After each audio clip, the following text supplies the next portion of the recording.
Good evening, everyone, and thank you for attending the CEC15 meeting this evening. This is Camille Casaretti. I'm the president of CEC15, and today is September 13th, 2022. This is our September business meeting, and we are coming to you live from 131 Livingston Street for our very first in-person meeting after a very long and difficult time. We are live streaming via Zoom and hoping to be able to take public comment later in the meeting, but right now we are just going to get into our business meeting, and there is nobody monitoring the chat. Feel free to write in it, but we are not going to be responding right now. So it is 6:35, and I'm going to call this meeting to order, and I will ask our secretary, Antonia Martinelli Ferraro, to do the roll. Okay. Camille Casaretti. Present. Antonia Ferraro, yes, I'm present. Tia Shelsky. Present. Vincent Liu. Present. Nana Popu Ajakun. Present. Alfred De Ingenis. Not here. Absent. Joseph Alexander. He is in the hospital with a patient, so I'm going to ask on his behalf if that's an excused absence. Is that okay with everybody? Excuse Yeah. absence? Okay. Ivan Banda. Yvonne just sent an email saying, I can read it if you want, but he is back after a long personal absence, and he's on the Zoom. So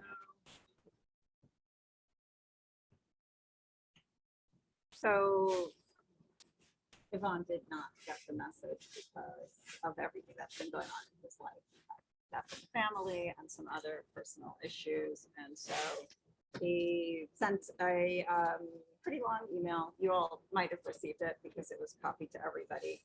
And he was planning to be with us tonight, but he didn't know we were in person. So he's on the Zoom.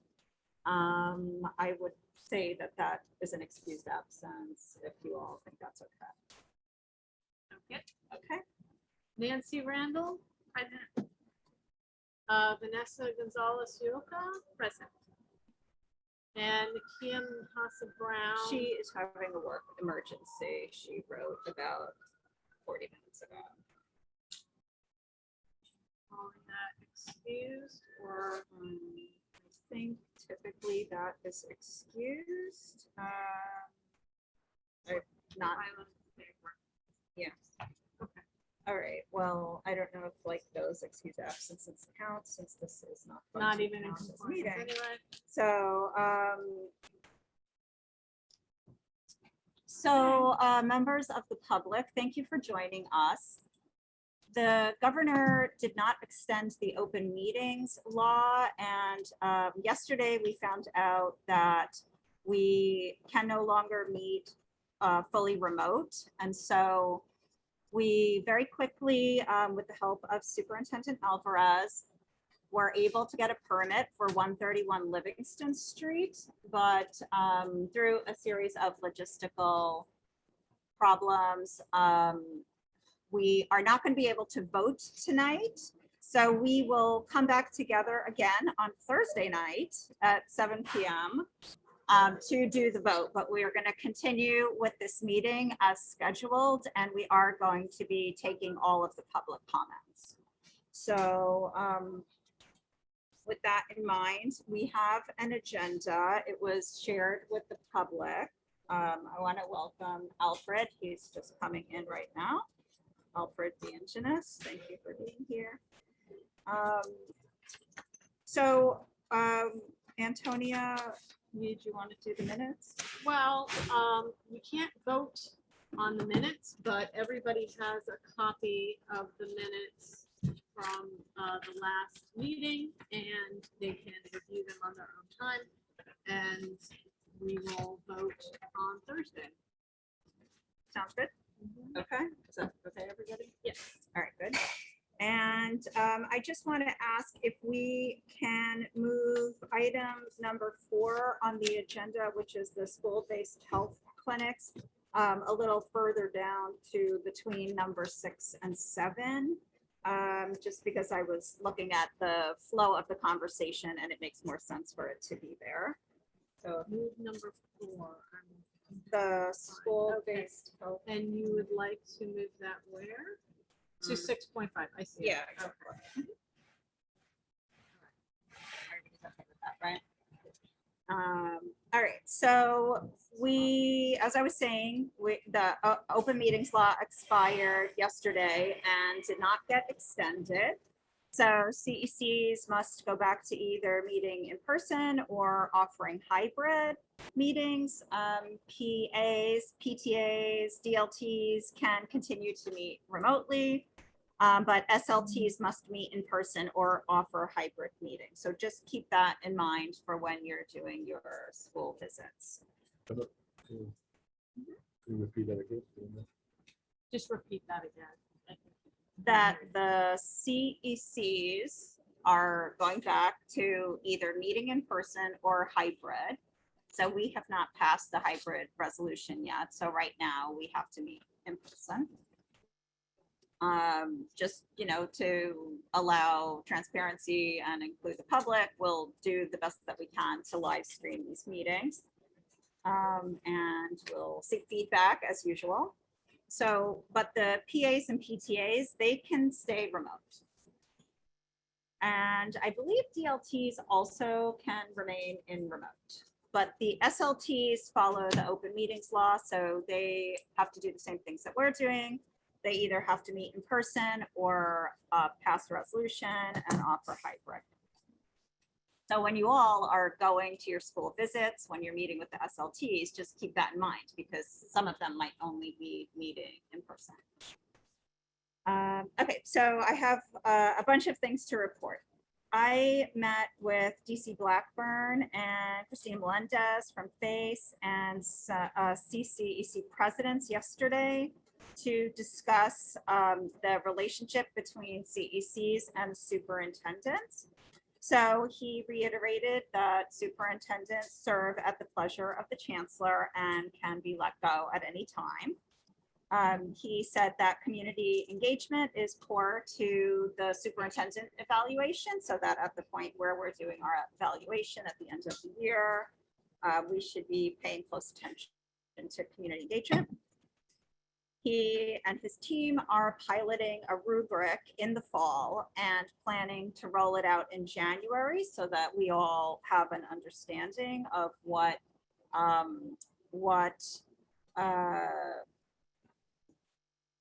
issues and projects that they're going to be judged on. And he said that in the rubric, the topics are going to be vision and leadership, culture, which includes capacity building, instructional leadership, family and community empowerment, which includes engagement with parents, strategic planning, and progress monitoring. And he said that a holistic assessment, district-based visits, and seeing how superintendents are engaging in the work is going to be really important to him. That the CEC evaluation will be incorporated with other feedback, that the CEC final evaluations must be submitted by June 30th, which is nothing different than what it's been. I think in the past, some CECs have handed the evaluation in late after June 30th. So, it's in everybody's interest to just stay with that deadline. And he also mentioned that if CECs or citywides wanted to do interim evaluations, that would be optional. And if we chose to do that, we should send it in by January 15th and to make sure to share it with the superintendent to just make sure that the next steps are going to be supported. And So Dr. Melendez talked about supports that will be given to the CCECs. So she talked about open and collaborative relationships with our family leadership coordinator. And, we are very lucky to have a great FLC here in the district. So I don't think that we're going to have a hard transition away from our beloved FACE liaison, Steve. But FACE will continue to provide support and training to the FLCs. And ultimately, the FACE liaisons will not be in person at our meetings anymore. The FLCs will be here to support. And they're still going to be providing professional development to CECs. And so the responsibilities of the family and community engagement are going to shift. So they will continue facilitating town halls with the chancellor, which they've always done. And FYI, ours should be coming up in the next 45 days or so. They will continue processing reimbursements and do cyber shift approvals. They will plan and execute the citywide council member liaisons and PEP work. So right now, the citywide councils, they all have one FACE liaison. And so they are still going to continue with their support through FACE, just the citywide councils. The district councils, like all 32 districts, will work with their FLC. And FACE will continue to monitor the CEC resolutions and respond. And we actually have gotten a few responses to our resolutions, which is great and affirming. And at some point, it would be nice to plan a special session and maybe review those responses, just publicly. So we also discussed the parent coordinator hiring process. I think all of you know that the law changed recently, the education law, and it tasked CECs with being involved in the hiring process for the parent coordinators. So right now, I believe there are 6 parent coordinator vacancies in our district. 3. Oh, okay.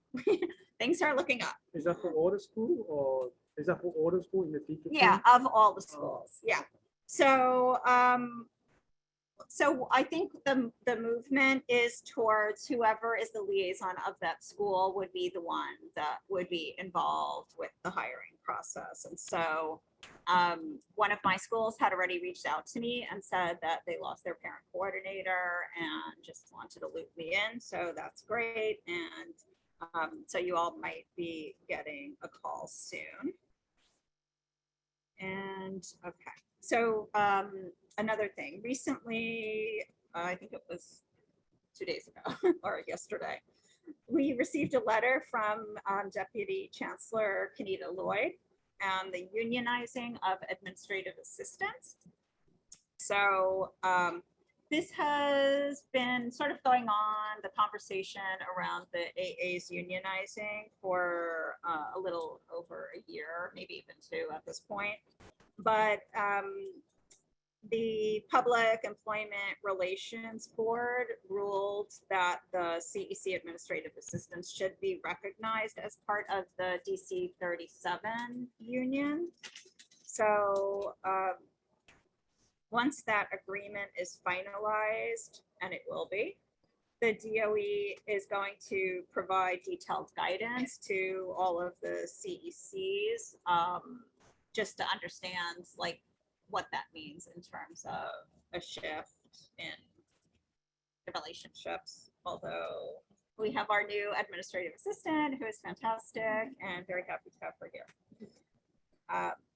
Okay, so the DOE is going to provide support to the CECs also. Like we just hired somebody, but a lot of the others don't have administrative assistants, so they'll continue to provide support there and in the employment relationship. Okay. In other news, Mayor Adams and Chancellor Banks announced a historic public-private partnership and career readiness and modern youth apprenticeship program. And a number of the vendors participating, Amazon, JP Morgan, CareerWise, like obviously these are very big partners, and they'll be receiving $1 million contracts. So we have not spent a lot of time discussing the PEP contracts. Like I've tried to review them and reach out and make comments where I can, but I really think that we should start adding that to our list of things that we do as a team. So let's keep our eyes open when those come to you. Just open up those PEP emails and click on the contracts documents. They're not difficult to read, and they're formatted pretty well. There's a cover page. It's just a small spreadsheet with the list of what the contracts are, and there's a brief description, and you could just click on it and it goes right to the contract. So yeah, please take a look at that. And you know, it's unfortunate that given all of these budget cuts that we are not working with our DOE staff to try to do these projects, but we'll see how it goes. A number of upcoming events. The CPAC meeting is Thursday morning, and that is always live streamed on YouTube. The chancellor is going to be speaking about admissions. So tune in or watch it later at your leisure. There is the September 21st at 1 p.m. a city council hearing to listen to parents' concerns about special ed services. So Nana, if you can, please sign up to speak there. I am also going to try to sign up to speak, and we can work on a statement if we want to and submit that. October 1st, Freedom to Dream Day. This is very exciting. This is going to be a fun, free event for families, and there's going to be music, art projects, and a celebration of the mural that has been recreated outside of the PS 295 above the new playground at 295. So it's very exciting, and I hope you'll all be able to attend. I just scheduled a joint meeting with Brooklyn North CECs with the public advocate on October 6th. He put out a white paper on the really poor building conditions and living conditions in the NYCHA residences, one of them being in Red Hook. And so I thought it was important to have a town hall where he could talk about, you know, what is in this report and what we can do, what anyone can do to support the recommendations that he made to improve conditions. Obviously, we have a number of students and families that live in the NYCHA residences, and we want to make sure that they are getting the best possible services and living conditions that we can provide. Another thing, tomorrow, the New York City Civic Engagement Commission is holding an in-person launch for this year's citywide participatory budget process, and they're calling it the People's Money. So I know Shahana Hanif and Alexa Vilas and Lincoln Ressler are also working on participatory budget, and we're going to try to gather a bunch of information from the three of them and send it out to you all so that you could talk to your schools about applying for participatory budget funds. And in the past, we've had a lot of success with group projects. So if a few schools can come together and have, you know, one project, it just has a much better chance of being funded.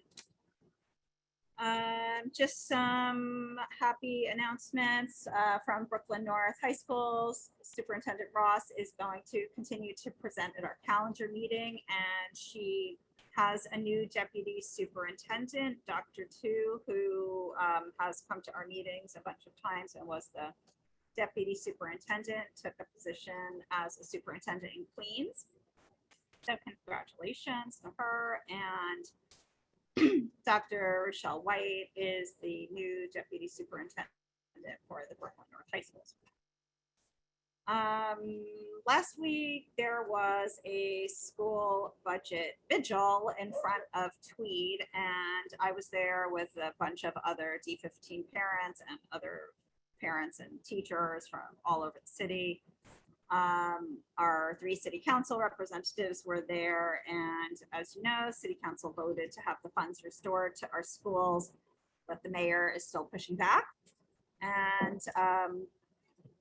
Superintendent Alvarez is here. Thank you so much. And I requested that if he could provide a slide on which of our schools had placed appeals and the dollar amounts that were requested and the number of times the appeals were submitted or denied, that if that could be included in the district report. But he did actually tell me that things are looking better in District 15, and PS 118 did get denied due to low enrollment, and PS 58 is pretty much having the same issue.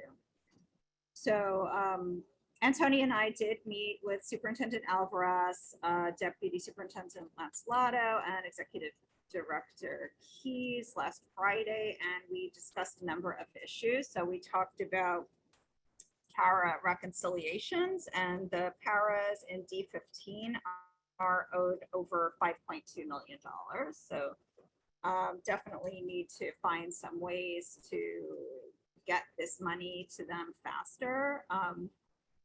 Busing has been challenging. There's not really enough routes due to a shortage of bus drivers. MS51 is having some building upgrades. Their elevator keeps breaking down, and this is, it sounded similar to what has been happening at MS447. So luckily they're getting some attention for the elevator because both of those schools have staff that are in wheelchairs, and MS447 had a student in a wheelchair as well. There are temporary custodians assigned to a number of D15 sites, which is making it harder to just stay on top of all of these issues. The temporary custodians like share schools, so they're not full-time at any particular site. We discussed staff changes and retirements of staff at many of the schools, and pretty excited about the new people that are coming in. We're getting a lot of diverse candidates, so that's great. The Sunset Park PAR team is continuing to meet with Maddie Fox, and Maddie is in talks with WXY about creating a report of the work that they all did together. I'm so sorry. Superintendent Alvarez also was reporting that he has met with parent leaders in Sunset Park, Vision Futuro and Voces Cuidadanas. And some of the asks that they've had, and we've heard this also, is that they would like to see tennis and swimming opportunities in the schools. He's also working with the elected officials. Shahana Hanif is very focused on translation and interpretation for the Bengali community. And there's been some shifting of safety agents where they're getting transferred to other locations. And one of our middle schools in Sunset Park is pretty unhappy with losing their agent. They've had the same agent for 16 years, and she has a really great relationship with students and staff. They know her well. She knows them well. She's trusted in the community. And, you know, as you know, there was that incident recently in the train station. And so they're experiencing a lot of trauma. And so it's not great that they're losing somebody that is beloved to the community. So Vincent, that's your school. So maybe reach out and just check in on how they're doing.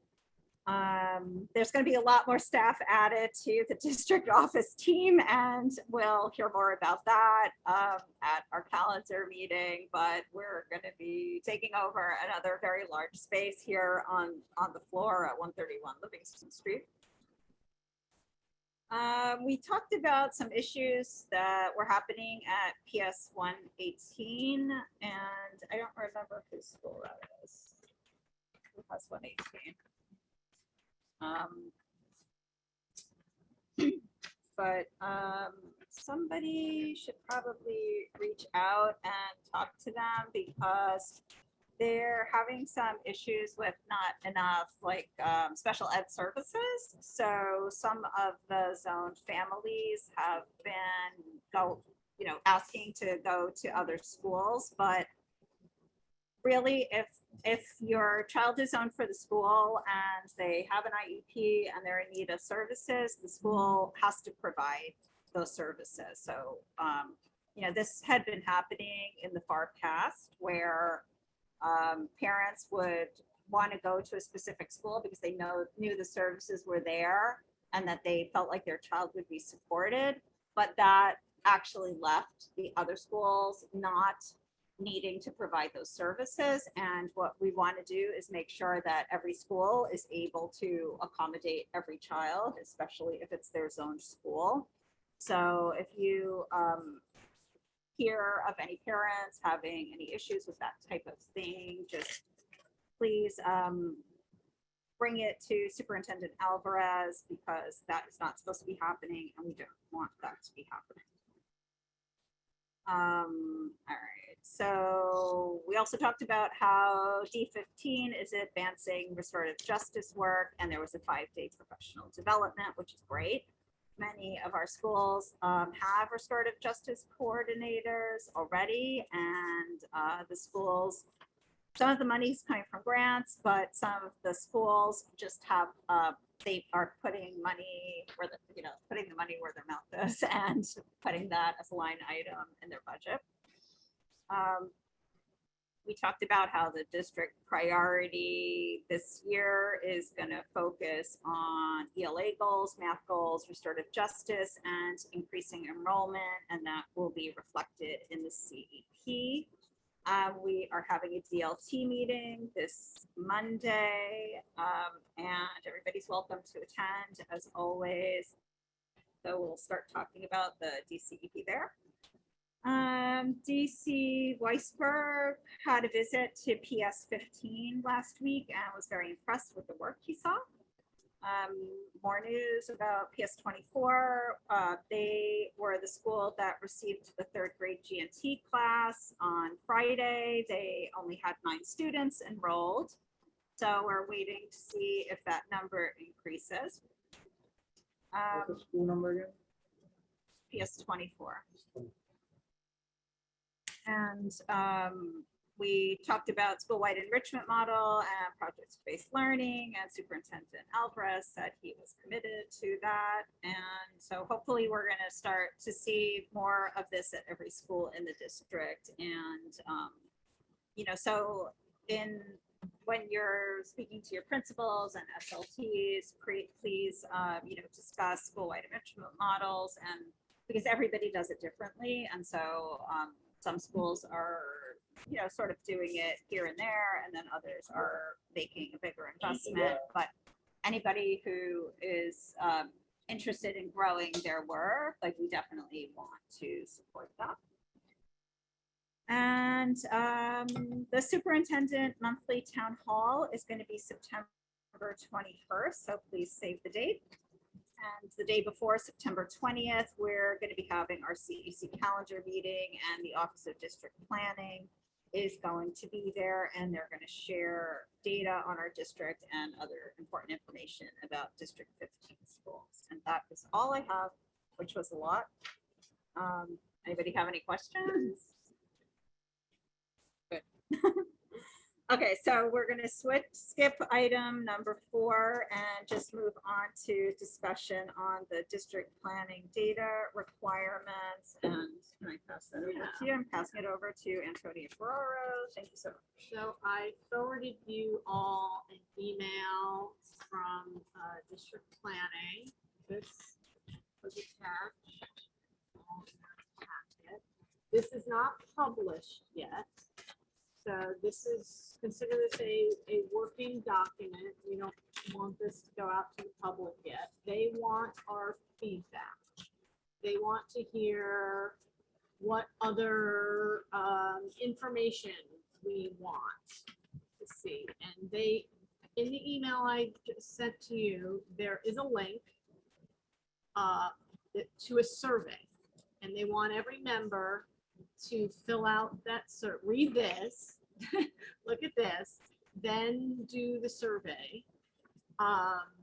And in the email, they talk about some things you should think about as you're reviewing this. Some of those things are, do all students in the district have access to quality schools and programs that meet their needs? Are there opportunities to expand offerings to drive demand in schools and programs? Does access vary by neighborhood or demographic? What opportunities exist to increase diversity and integration across the district? Are schools able to offer robust, sustainable programming? Are there notable enrollment trends? Are there specific schools with concerning declining enrollment or positive enrollment growth? Are DOE buildings being used efficiently to meet student needs? Where is there overcrowding or space available? And basically, if you're seeing things that in light of COVID, are there new needs that have emerged? So all that information is in the email that I forwarded you today. So please just review this on your own time and fill out that survey.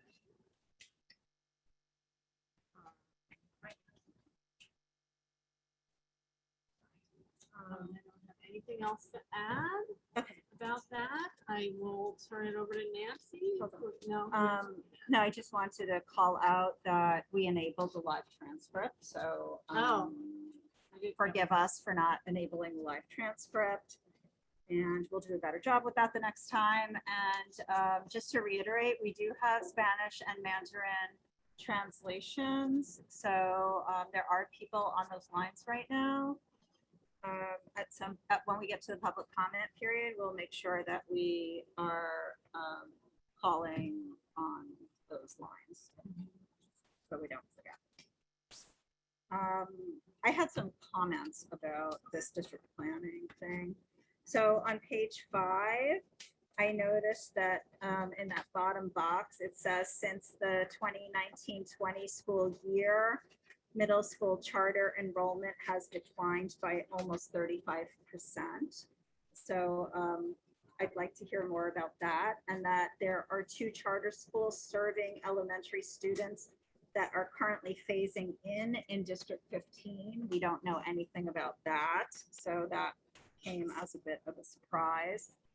And then on page 7, at the top, we have like a 4-year trend, but I think it's important to see the 8-year trend because there were some things that happened in the year before that might be good to look at. And in the lower chart where it says D15 discharges by type, I'd really like to see the breakdown of students leaving charters. Like we have the breakdown of students leaving public schools, but it would be very nice to see where those charter school students are going. And just of note, and I know you all know this, but it gets reflected in the data in a very unusual way. Because District 15's borders, the boundary lines shift from elementary to middle school. Some of our elementary students. Once they matriculate to 6th grade, they end up in District 20. And some are in 13, very few, but you know, there's some stuff going on there where we actually lose students because of our orders at the middle school turning point. Quick So, question. yeah. Would that be the same for other districts where their elementary school may lose their student to us? well, the elementary school, well, I don't think, I'm not sure, actually. I don't know how that would Yeah, work. I Like think if we could 20, lose students to other districts, other people might lose students to us. I just want to see if we are really losing more students or students compared to others. I mean, Yeah. in 2024, there is the law says in 2024, there's supposed to be a review of the district lines for the community school districts. So that's coming up. And so it would make a lot of sense to shrink District 15 because it's enormous. And I think that's going to become part of a conversation. It just has to. There's no way around it. So keep that in mind to those of you who are planning to run for CEC in the next term. That will be on your plate. One of those charters is, I think, Brooklyn Prospects Elementary School. Maybe, but let's get But an I don't answer know on what the that. second one is. So, I mean, I had some other things and I know that we don't want to be here all night, but also of interest is page 9, middle schools with the most applicants ranking at top 3. There was a shift. MS 447 is now at the top of that list with 51 coming in second and 442. I just think that's interesting, and maybe we can talk more about the hows and whys of that at a later date. Here's another interesting thing that I saw on page 10. District 15 retains their elementary school students at one of the highest rates in Brooklyn. Thank you, District 15 elementary schools. And on page 11, we're looking at the students attending the home district, but we don't really see anything about charter school retention. So I'd like to see that because we're seeing like how our district compares to other districts, but there's no mention of how the charter school retention of District 15 students is relating. So like, I think that's important, don't you?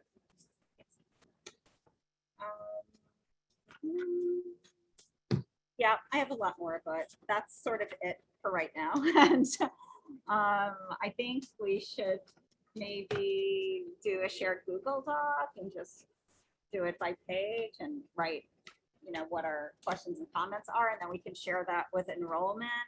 And they probably won't have enough time between now and next Tuesday to answer all of the questions, but at least let's get it to them so that they understand the direction that we want to go in. Okay, so now I'm done. Nancy, okay. Okay, so at the last meeting, we discussed the liaison schools, and we discussed the redistribution or simply the addition. There are the prepays. So there's the prepay. What? So there's the three prepays need a liaison, and we had discussed possibly having one person who would take over those three prepays. And then there's, if I remember correctly, Alfred has 5 schools. Yeah. Camille has 4 schools. No, Is that correct? Yeah, it's Camille has 4 schools, and I think the rest of us all have 3 schools. Nana has 4. Oh, and Nana has 4 as well. Okay, so one possibility would be for someone else to take a school from Alfred, since Alfred, you have 5 I'll schools. take one of Alfred's schools. Okay, So, Alfred, do you want to see which schools you want? Is there a school? Why don't that you take 118? Since you're working with 124, I am kind of like, take 118. Okay, so now Antonia has 4, Alfred has 4, I have 4, Yvonne has 4. Joe has 2. Oh, how's that happen? Well, he has like PS10 and K280 and 442. So Oh, he has he like the just- whole oh, so entire he- building. So he has, he has. Oh, I guess three 3. schools. Well, yeah, okay, 3. 2 buildings, 3 schools. So maybe Joe could take 1 and then Nakia has 3. Yeah, I have 5. So How do You you have have? 5? yeah, because there's one school that I share with Nakia, MS 839. That's PS 130. Wait, you Oh, have- How did don't you have- 839? Where is Do you it? have 1? Oh, no, she has the other. Nakia has 839. Nakia has 839. But he is 130. You have 130. I have 130. You have You have 130. 130. You have 15, 124. Okay, so that's the lower school. So, okay, it's 4. 130. Okay, there's a- Yeah. But so I guess the question is, does someone want, do we want to split up to 3 pre-Ks or does someone want to take them collectively? Possibly one of us that has 3 schools. Do we want to take the pre-Ks? And I will not be the first to volunteer.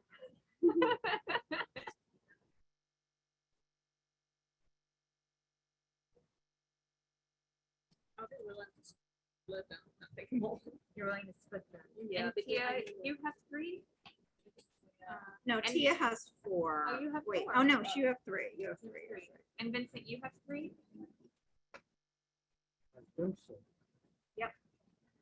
Vincent has 136, 821, and 169. So getting the short end of the stick here, or actually the long end of the stick, how about we split them and each of us take oh, actually there's 4 of us, right? And there's 3 pre-Ks. So among the 4 of us, why don't 3 of us each take a pre-K unless someone wants to take all the pre-Ks? I mean, if any of those pre-Ks have ELL students, it probably makes sense for Vincent to take them. Christine, I'm so sorry to bother you. You probably don't know this off the top of your head, but of the 3 pre-Ks, do any of them have a large population of ELL students? Do we know that?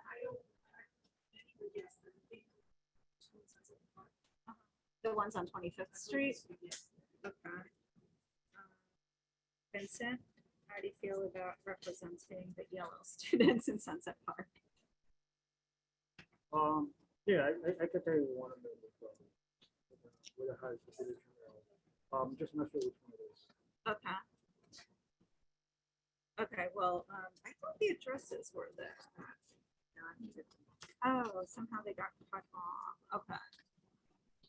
Well, there's 2 on 25th Street. So one of them is above 4th Avenue and one of them is below 4th Avenue. West of 4th. Does 4th anybody and know east what of the 4th. Z stands for? It's the code for like the central, like the centrally run. Anybody know what the Z stands for? The No, nobody district code Z, is that for the centrally run school? Yeah, it's years when it's universal program. Right. Yeah. Right. Right. Yes. Yeah, so it's like the Okay, I central. see. So the 76 is on 25th Street. Joe can take 1. Joe's gonna take one? Joe can take 1. Yeah, let Joe take one, because he only has the 3 schools. He wrote it in the chat. Oh, he wrote in the chat. Fantastic. Thank you, Joe. Thank you for that. And And so we have one more free card. Oh, no, wait, oh, no, you took you took 958. It's 958, yeah. D93 is on 3rd Avenue, but I don't know what. So that's the little pre-K. Yeah. It's between Carroll and First Street. Oh, it's between Carroll and First. I don't know. Is that something for Joe? Joe, is that okay? The pre-K on Third Avenue between Carroll and First Street? be right. So then the other, Sounds he good. says it sounds good. Okay. Thank you so Uh, much. So then the other one must be on 25th as well. Yeah, the other two are on 25th. So, okay, and Vanessa, you said you would do one of them on 25th? I can do the one on 25th Street. Fourth Avenue, I believe is 76. Okay, Is that it? the one above Fourth, between Fourth and Fifth. Okay, And then Vincent, you're taking 108? That's fine. yeah, so that's the one between Third and Fourth Avenue. Okay, cool. Okay. Okay, so, And then, and Antonio taking 118. I'm taking so that 118. Ashley has one left. I definitely feel like, I just want to say, it's not the short end of the stick, but I definitely feel like I like to communicate with my liaison schools, so I don't think I would be able to take on another one right now. With that said, does anybody have updates about their liaison schools that they would like to share? Beginning of the school year, so maybe there's something from last year that you would like to share. let's just go down the list. Okay, sure. So we'll start with Vincent. Do you have anything to share about IS 136, PS 169, and or MS 821? I think I was supposed to hear from the principal from the PS 169 on the L data. I need to follow up with her. She's supposed to get back to me. Before the meeting. But yeah, I don't have anything at this moment. Okay. Vanessa, do you have anything to share about MS 88, PS 107, or PS 172 this year or last year? No, the last time I spoke to them was about budget cuts. I am reaching out and looking forward to hearing how things are going on right now after we had some more certainty. No, right. No, this, yeah, but the conversation. So, Tia, do you have anything to share about PS 58, PS 295, or MS 443? Okay. I'll skip myself for the moment. Nana, do you have anything to share about PS 15, PS 124, PS 130, and or PS 958? Not at the moment. For PS 15, I'm planning a school visit sometime in Okay. the next few weeks. So I'm getting in touch with the school. For 124, coming up, we met a few times with them over the summer. So we're going to continue to engage them. Smoke the needs that they have. So, and I'm planning a school visit for that as well before it starts getting cold. 130, not much. I'm going to reach out to them as well. Okay.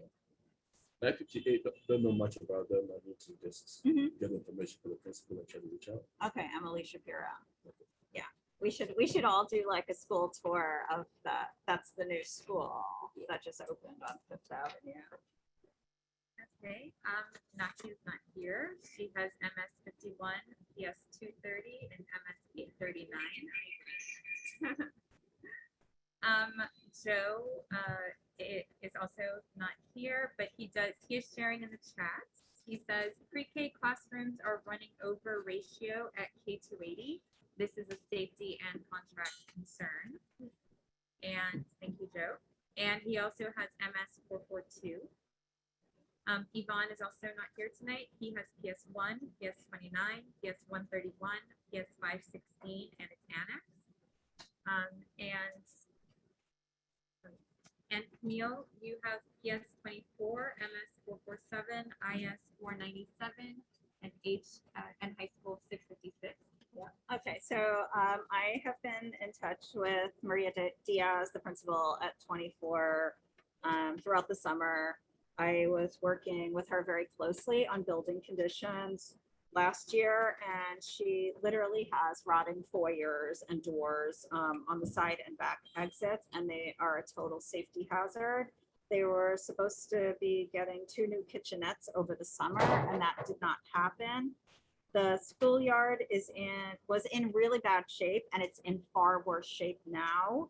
DSF had gone to make the repairs, and then SCA came in and destroyed the turf and created all of these potholes and put scaffold all over the place to do repairs on the roof. And so now none of those issues are going to be able to be fixed until after the scaffold is down. And as I was saying, there's only 9 children in this GMT class. So, as like the mayor is making all of our class sizes go up, we have this one class where, one entire teacher salary is there for 9 children. So that is certainly an equity issue. 447 really needs their own building. Like, this has been a conversation for a couple of years now, and they continue to expand. So I'm hoping that there can be some conversation around this new building that was purchased by the DOE that's on Fort Hamilton Parkway. Maybe because they said that was going to be a middle school, and if 447 moves over there, High School for the Arts can have more space because they are expanding rapidly and their enrollment continues to grow. They both are in this really bizarre building that was never meant to be a school, and where a normal school building with a co-location, you might have like one school on 2 floors and another school on 2 floors. In this space, it's cut in half. And so it's just a mess. It was never meant to be a school, and it just doesn't work. So as I was saying earlier, the Brooklyn High School for the Arts is the school that is without a PC right now, parent coordinator. Their parent coordinator was really great and went to school and got a teaching certificate, and so is now teaching. So, and unfortunately, their AP also left to move up the ladder. I don't know if you guys are aware, but the MS-51 principal, the current principal, actually was an AP at Brooklyn High School for the Arts. So it's just a really great school, great, just see a lot of growth and potential with not just the students, but the staff there too. So they're working on finding the best candidates. And they said they have no issue with their budget at all. They have almost 1,000 students enrolled, and plus they always get extra arts funding. And in the past, the arts funding always came in late, but this year it came when they needed it. So they are super happy, no problems. I'm going to be meeting with the principal at VHS tomorrow. And she said she had some concerns she wants to share with me, but I don't know what they are. But I do know that last week they did not have a nurse. So hopefully they have one now, and that's not the concern. But and then also I'm working with the CB2 education chair for 447 to get the parking lot repaved so that they can just use it as a space for the children to hang out, because right now it's not really usable. And they need a new building, broken record. Okay. I think that's it. So. Antonia, you have PS38, PS94, and PS154.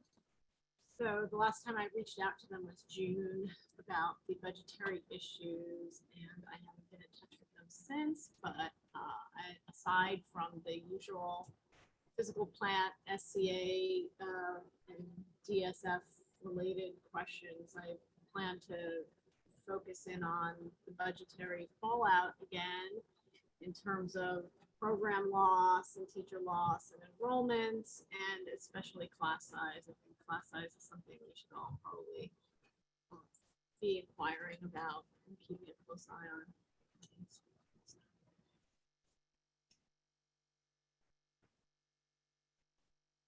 Thank you. And Alfred, you have PS39, PS118 until tonight, PS146, PS261, PS896, and it's Anna. Okay, all right. So I'll go back to myself. I have PS32, PS321, and PS676. I've reached out to them, wishing them all a happy new school year.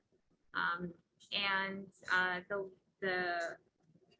at the end of the last school year, of course, I was reaching out to them about how the budget cuts affected them. At PS 321, they were not able to rehire their part-time staff, which included a 4-day-a-week guidance counselor, a 2-day-a-week intervention teacher, a 2-day-a-week music therapy teacher, and a 3-day-a-week art and mindfulness teacher.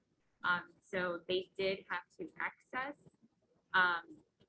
teachers that were not full-time teachers.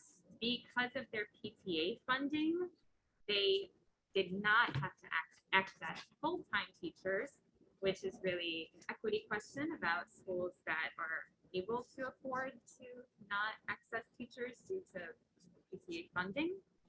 At PS 32, at the end of the school year, they were receiving $3 million for their NEST program, but the NEST money must stay in NEST.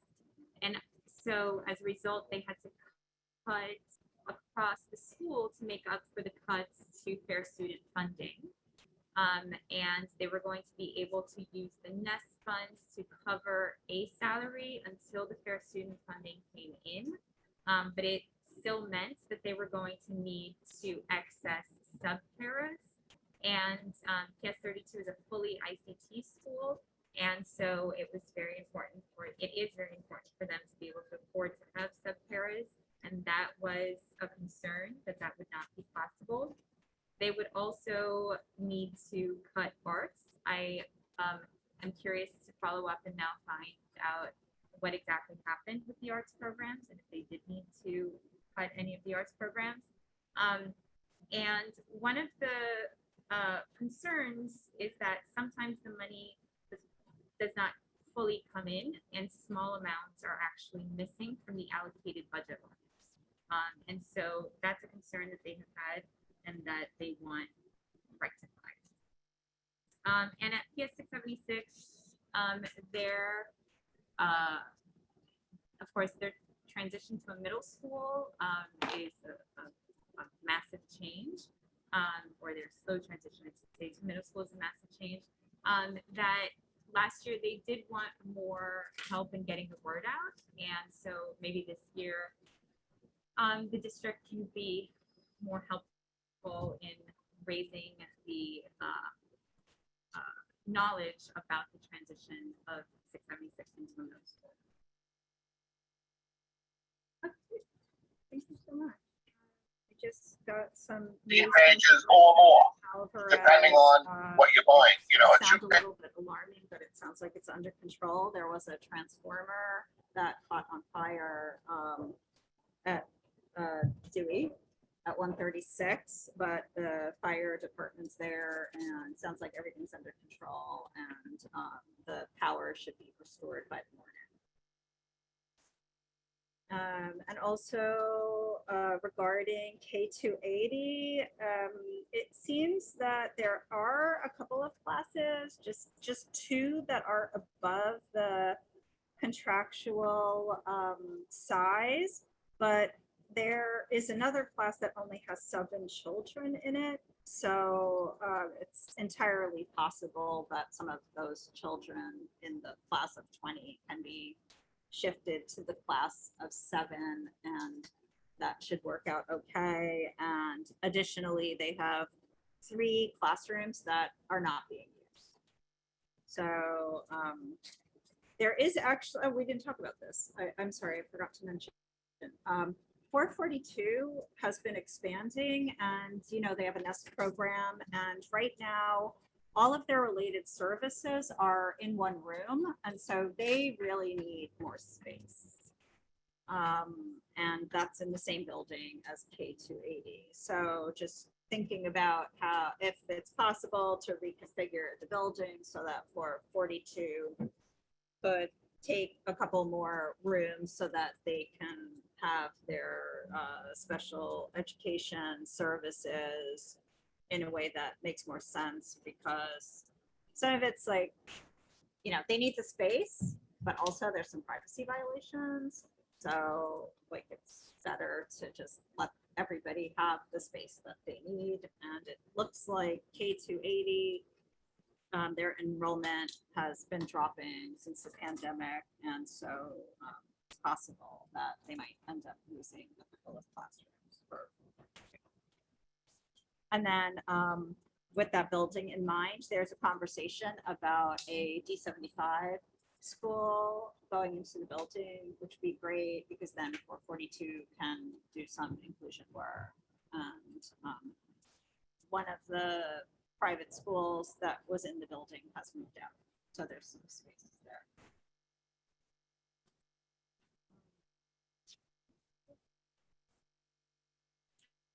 So next thing on the agenda.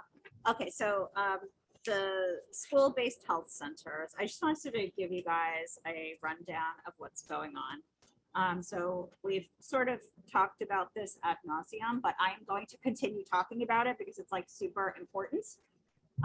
So SUNY Downstate had a 5-year contract to host the school-based health centers at 4 of our schools and 1 school in District 19.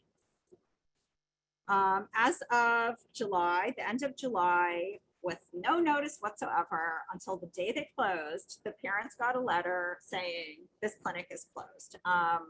So those clinics were at PS38, BHS, BNS, which shares space with BCS, and MS51.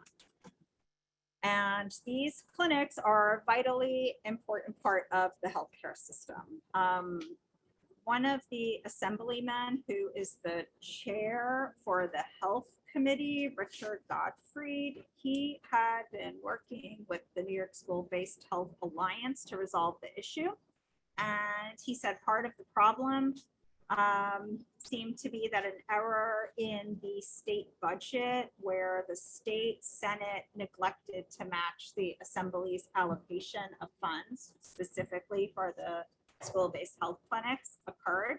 So the assembly gave their half of the money, but then the Senate did not. And so this is really alarming, because there is a pages long list of school-based health centers, and who knows when these contracts are expiring. But if any of them are getting money from New York State, like they're not going to have any money when that contract expires. So I've been talking to the senators, and I believe they're trying to resolve this. I actually had invited a bunch of them to come tonight, to tell us where they are. So the state health department is working to find support for those downstate sponsored clinics. Although downstate has already removed much of the furniture and equipment out of the schools. So just in terms of like what we did in the whole process, sent a survey to families and got back more than 200 responses, all supporting the idea to keep the clinics open. These were sort of targeted surveys to the people who are using the clinics. So meeting with elected officials on multiple phone calls and emails, trying to get more funding from the Senate. And so they're not going back into session until January. So it's highly unlikely they will call a special session and meet before January. So this is probably all going to get kicked down the road. But I've been meeting with parents from the various schools, just in an effort to combine stories and outreach. And the D19 CEC president, who also had a disruption with the downstate clinic, she has a connection with New York Health and Hospital, and New York Health and Hospital actually picked up their clinic. So they had a transfer of providers, and so they didn't have a big disruption. But she's trying to find out if they would be willing to take over our spaces, and she sits on their board. So hopefully that'll work. We also did outreach to the mayor's office. meeting with the SBHC staff people. Superintendent Alvarez has been working with NYU Langone to see if they would take over. And in our last meeting, we talked about certificates of appreciation, which were sent to all of the downstate staff members for all of the work that they've done. Really just a stellar job. So next steps, I am trying to get a meeting with the Senate Health Committee Chair to make sure that that gets on their calendar right away, and so that they can have more funding put into the budget so that this crisis does not happen elsewhere. And Superintendent Alvarez said NYU Langone may have the capacity to take over the clinics, but they're looking to solidify the details in January of 23, which makes me think that this is still just all part of this funding issue. The D19 president had a meeting with Health and Hospital today, but I have not heard back from her yet.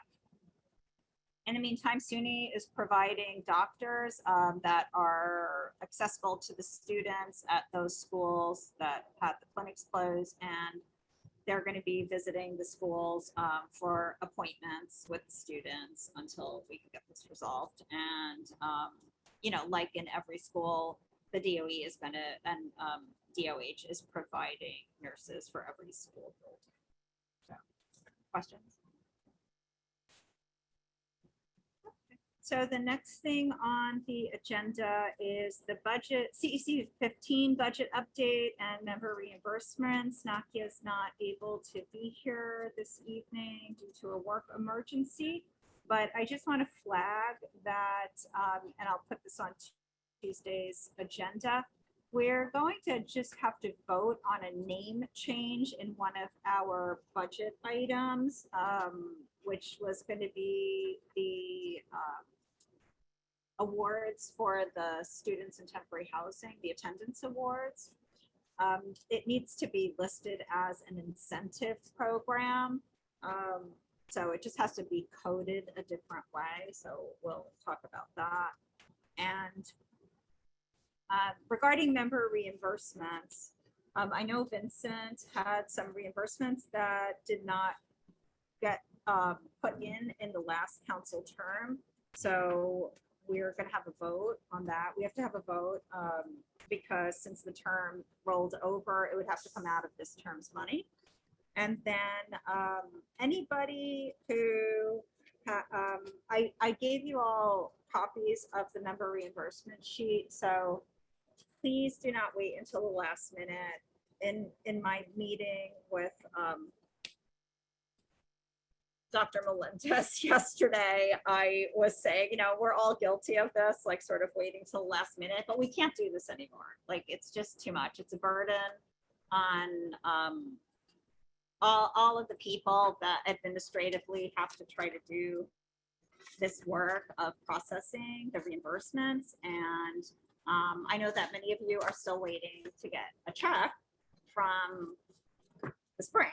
So, you know, part of that is like there's a backlog because all of these documents come in at the same time. So let's, you know, I was just thinking that it would be nice if we just had a goal like every 3 months. We just have to say, okay, stop.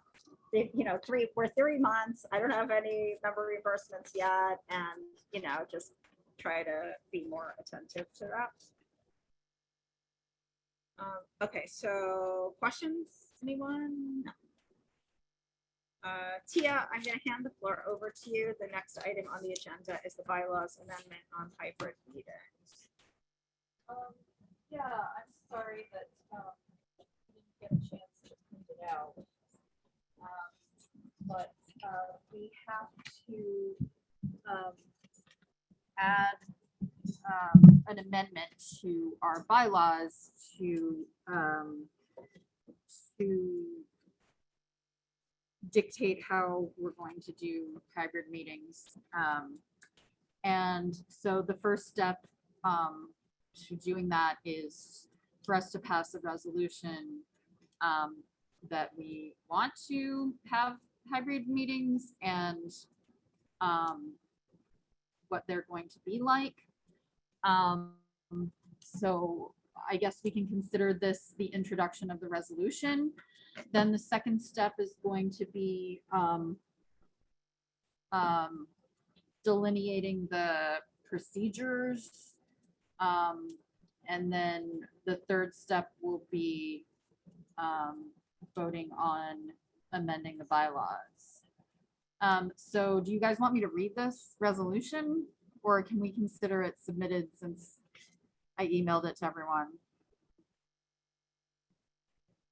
Oh. Yeah, you right did it. before the meeting, Oh, sorry, okay. at the last minute, Is it yeah. the same It's just- resolution that it's- got sent around It's just by the template. Grace? Or is Yep. it the same? There's nothing wrong with it. Okay, I mean, we can't, you can read it, but we can't vote on it. Right, but then Yeah, this would be starts the the clock, presentation. Okay. you know what I mean? Yeah. For the resolution, yeah. No, this is the first step. We can do the resolution, yeah. Okay, all right, here we go. Let's get it over with.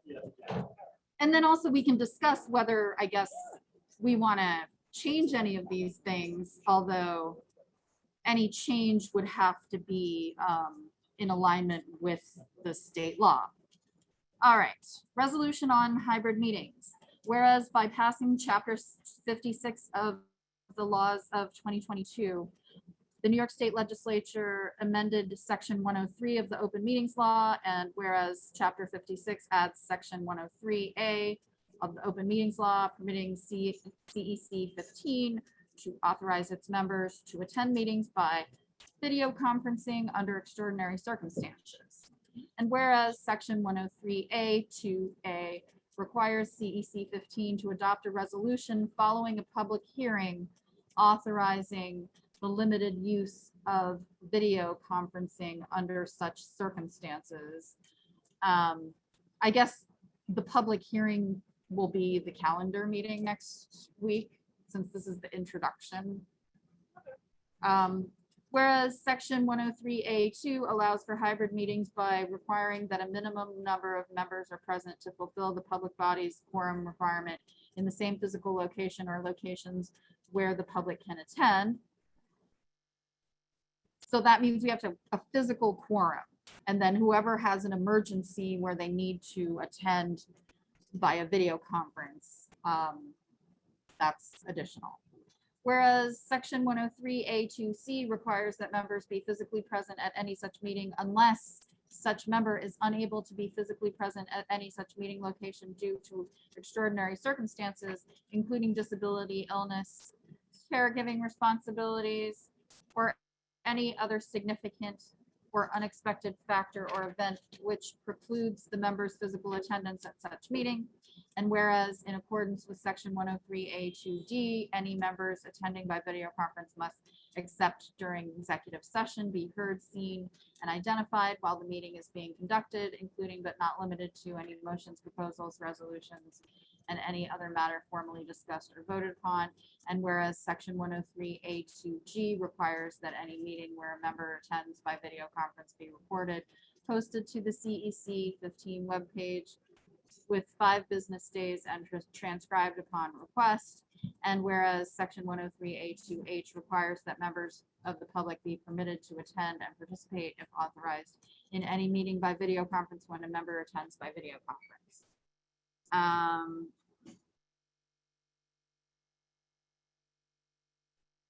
Be it resolved that CEC 15 authorizes its members to experience an extraordinary circumstance as described above and further defined by any rules or written procedures later adopted to attend meetings by video conference, as long as a quorum of the members attend in person at one or more locations open to the public, to as long as the member can be seen, heard, and identified while the open portion of the meeting is being conducted, and 3, as otherwise permitted under chapter 56 of the laws of 2022. And be it further resolved that CEC 15 shall create written procedures further governing its use of video conferencing by its members in compliance with chapter 56 of the laws of 2022.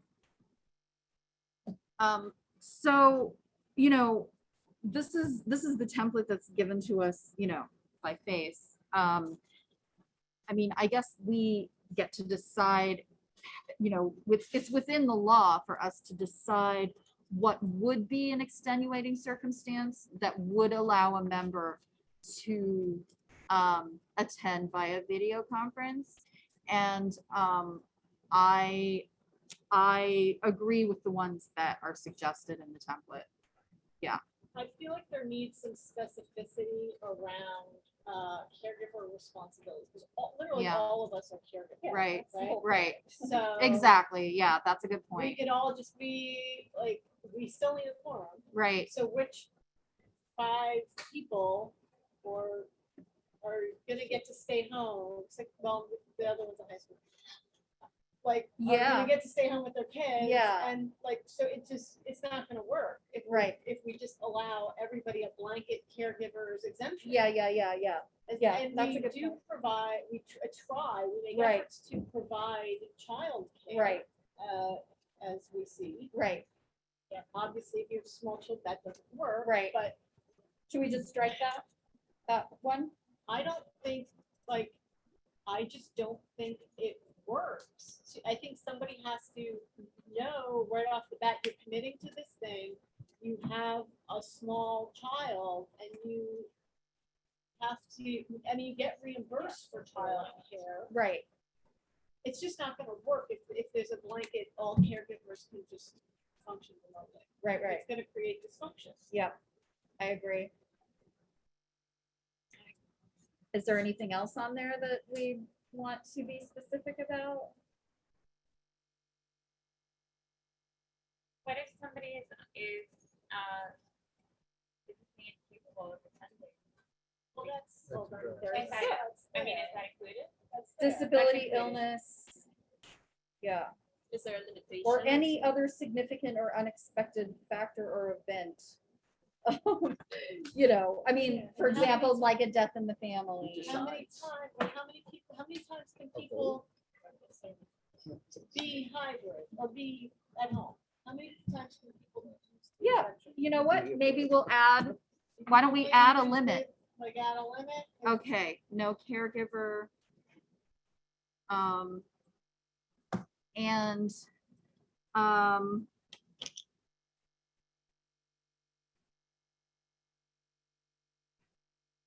also, I mean, maybe we vote on whether the extraordinary circumstance Then back to is excused, just like we do just with, like the excuse. yeah, right?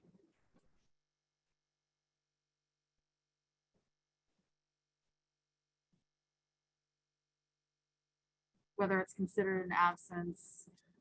So we would vote on that at the meeting where they were attending by video conference. Now, I also, another thing that I thought might need some specificity is that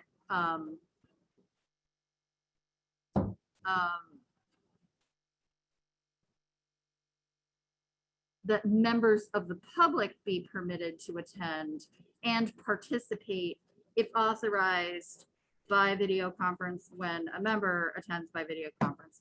So, you know, obviously that's been a challenge for us technically in the past.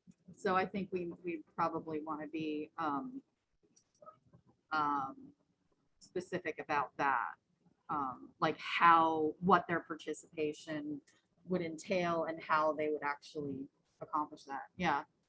I mean, I think what we've been doing in the past makes sense. Yeah. Especially if our goal is to be hybrid, and I'm actually amazed at how well this is going because people on the call can hear us and. Yeah, but we're not hearing their, Well, you know, Yeah. that's what we're gonna do next. Yeah, right? We'll yeah. see if we can take public comment and what their response is. And, you know, I think that you did a great job with drafting that and getting the ball rolling. And we don't have to make all of the edits tonight. Right. So we could just like, you know, continue to think about it. right, this And- continues, this counts as introducing. Yeah. It. Starts the clock ticking for whatever the amount of time. Then we'll talk about it again at the next meeting and that'll constitute the public hearing. Yep. Yeah, okay. and then we can, we'll look at it in the meantime if Yeah. we want to make some comments. Everybody can. I have one more question. In that bit that requires members of the public be permitted to attend and participate. Yeah. Is there anything in that that says, well, the quality of the broadcast was not good enough and therefore that meeting is rendered Right. like, Right, so I think Null and void, defining participation may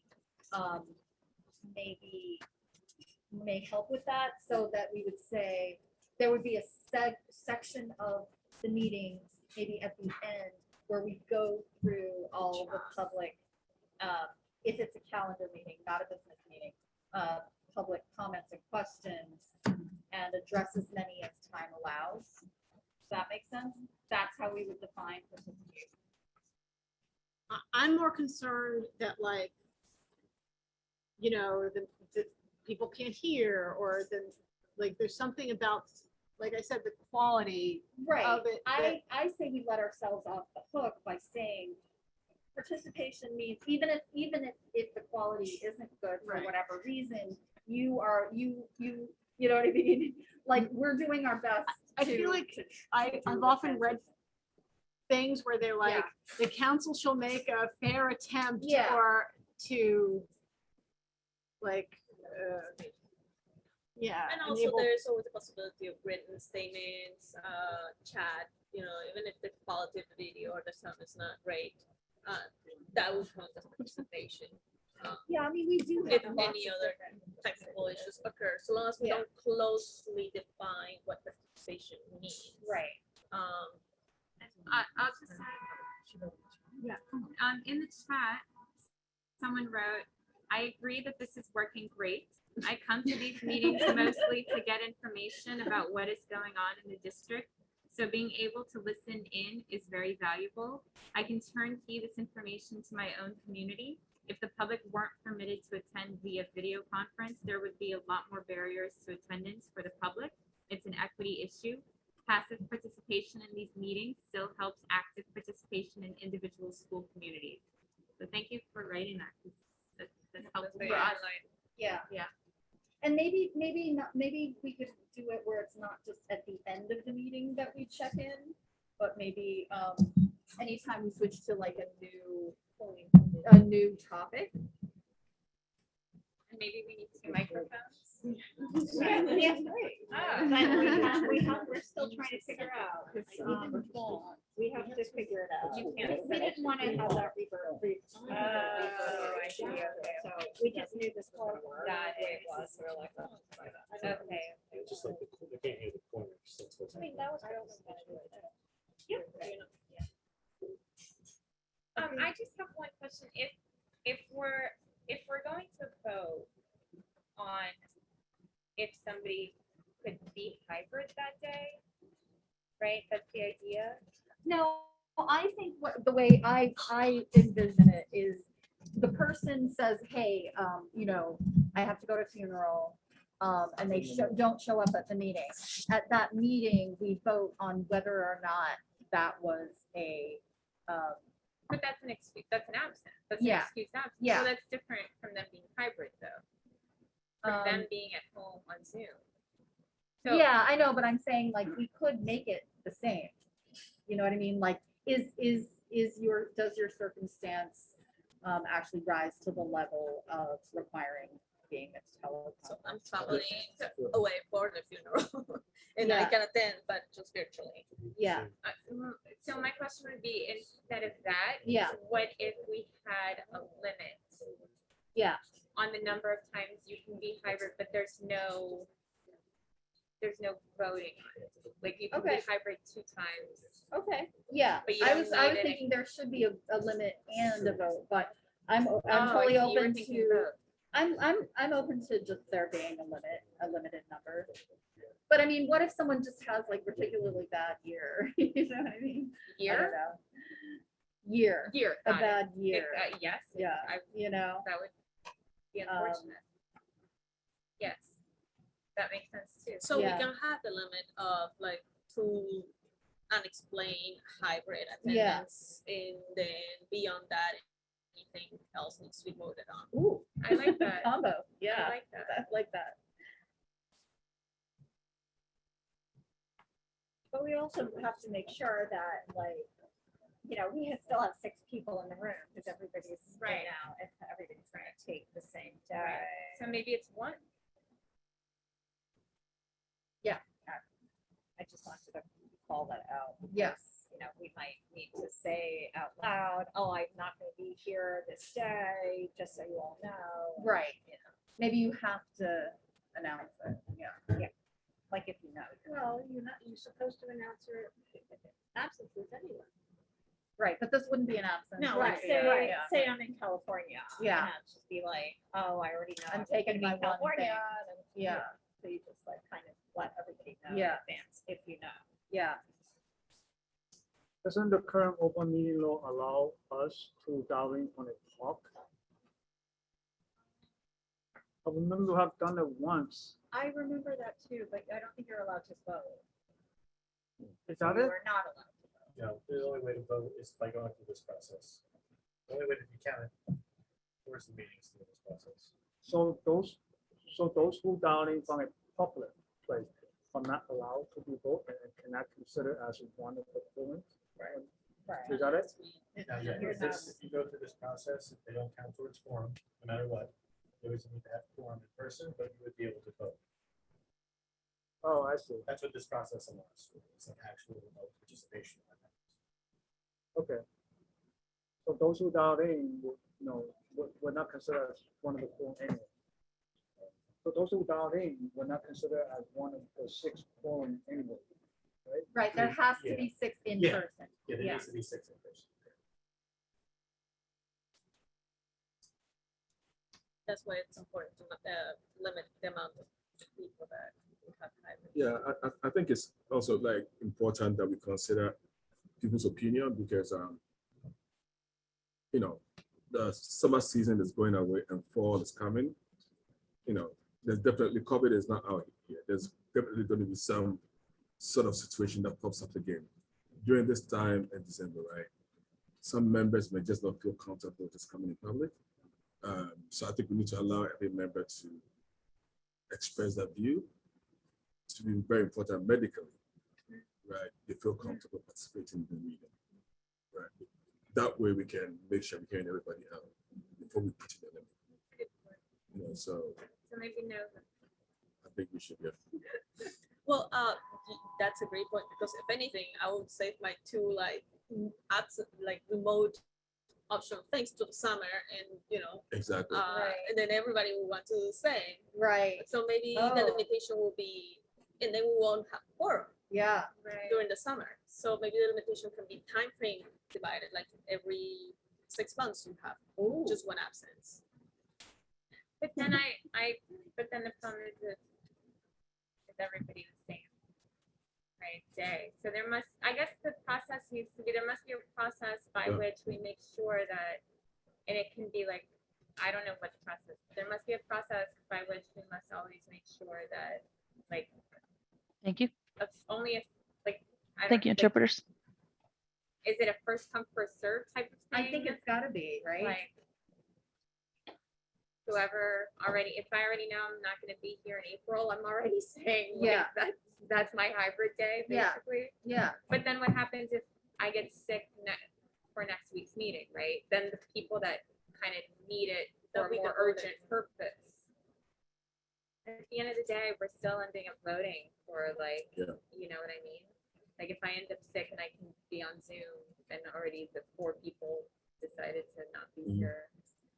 And my being sick, I think, takes precedence, right? So it's like, I don't know. This but is- then when you're sick, you have an excused absence, you know what I mean?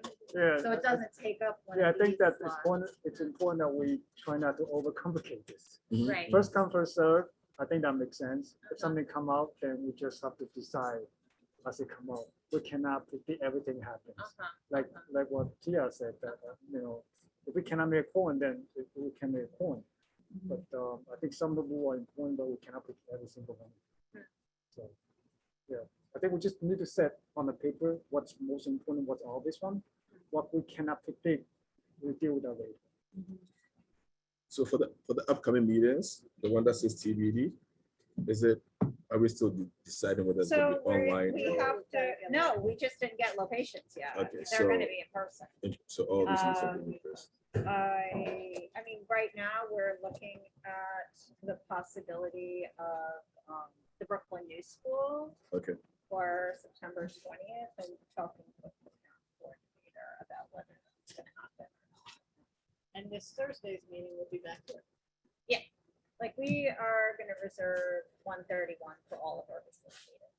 And then try to do the calendar meetings out in the district, like we always done in the past, both from school to school. So, if you all wanna talk to your school liaisons or the principal of your own child's school to ask about hosting us, we're looking for space. And I just want, can yeah. I just say one thing for anybody that's listening at home and doesn't know that the open meetings law has been every month, basically the day before, or the date that it is expiring is when the governor for the last 2.5 years has extended it for another month. So we really, every month, we're coming up to the deadline wondering what's gonna happen. And so we have gotten used to assuming that it's going to be extended again because it's been extended for, I don't know, 20, 30 months at this point. So yesterday we found out that it was not being extended. So this is why we're in this situation now where we are having to figure things out very suddenly and quickly. So We're that's doing a just, good job. we are doing a good job, but it's just a little bit of frustration with the bureaucratic system. I'm gonna bring this up in a planning meeting, but I just want to throw it out there that it would be also great to vary the start times of the meeting a little bit, just because later is better for me personally, and it might be for others also. Later better for everybody else. As of recent, it may be better for me too. Anyone else? What's that again? Is later better for you? Is later than 6:30? Is Better 6:30 early? Is it hard to get here? I think 6:30 works pretty well. for me. Yeah. Like, for me personally. Well, there's also the public too, but yeah, I guess we're a small percentage. Okay. Okay, great. Thank you so much, Tia. Thanks for working on that. And right now we are literally only like 2 or 3 minutes behind schedule, which is amazing. All right, so the next item on the agenda is the resolution calling for the permanent elimination of discriminatory admissions methods for middle and high schools. So could I have a volunteer to read the resolution, or I can do it myself, but I'd rather hear somebody else's voice right now. Alfred, do you want to read it? I'm sorry, I'm dealing with my dad. Oh, okay, sure. Okay. Does everybody have a copy? It's as drafted. Okay. All right, you want to take half and I'll Sure. take half? I'll just read it. Okay. I shared it on the screen so the viewers at home can see it. Resolution calling for the permanent elimination of discriminatory admissions methods for middle and high schools, whereas students are returning to a public school system in the midst of recovering from the COVID-19 global health crisis that illuminated the longstanding inequities in our public education system. Whereas under-resourced and historically marginalized students and families have greater access to public and middle and high schools due to admissions changes implemented in December 2020. Whereas all 5th grade students and their families have not dealt with the burden of navigating admission screening in their search for a public middle school since December 2020.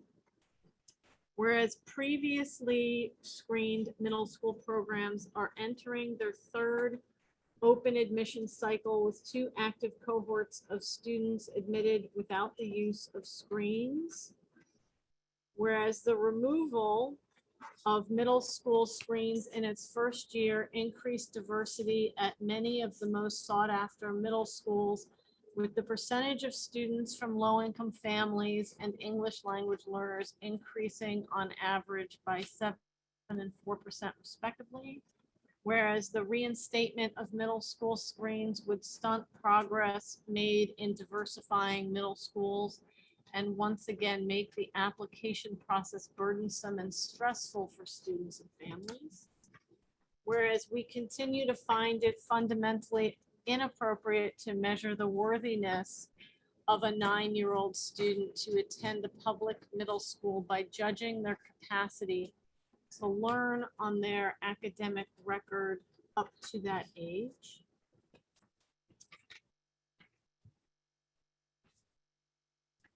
Whereas changes to the high school admission process have also improved access and transparency by centralizing the student ranking process within the Department of Education, standardizing the selection criteria screened schools use, and eliminating proven discriminatory selection criteria such as attendance and state test scores.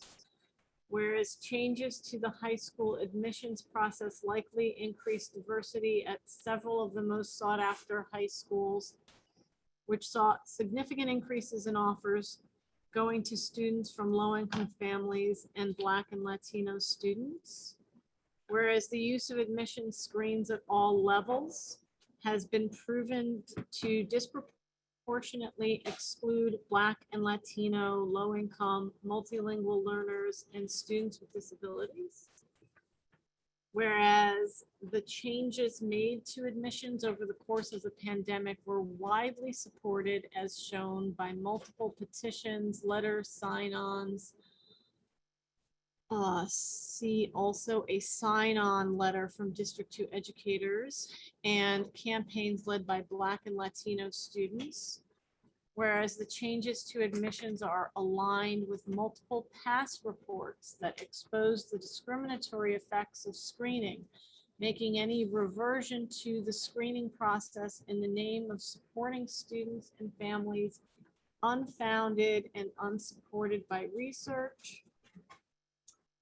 Whereas the racially and socioeconomically disparate impact of COVID-19 has shown us that we must move past inequitable systems and cannot return to business as usual, but rather we must begin to build a more equitable system for all students.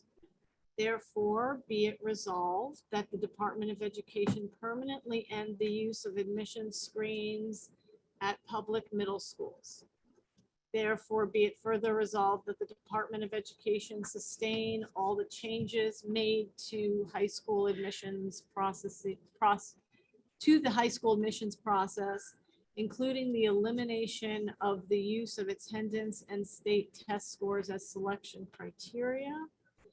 Therefore, be it further resolved, if the Department of Education continues to allow screened programs at the high school level, we demand the Department of Education continue to allow students with a grade point average of 85 or above to receive first priority to academically screened programs.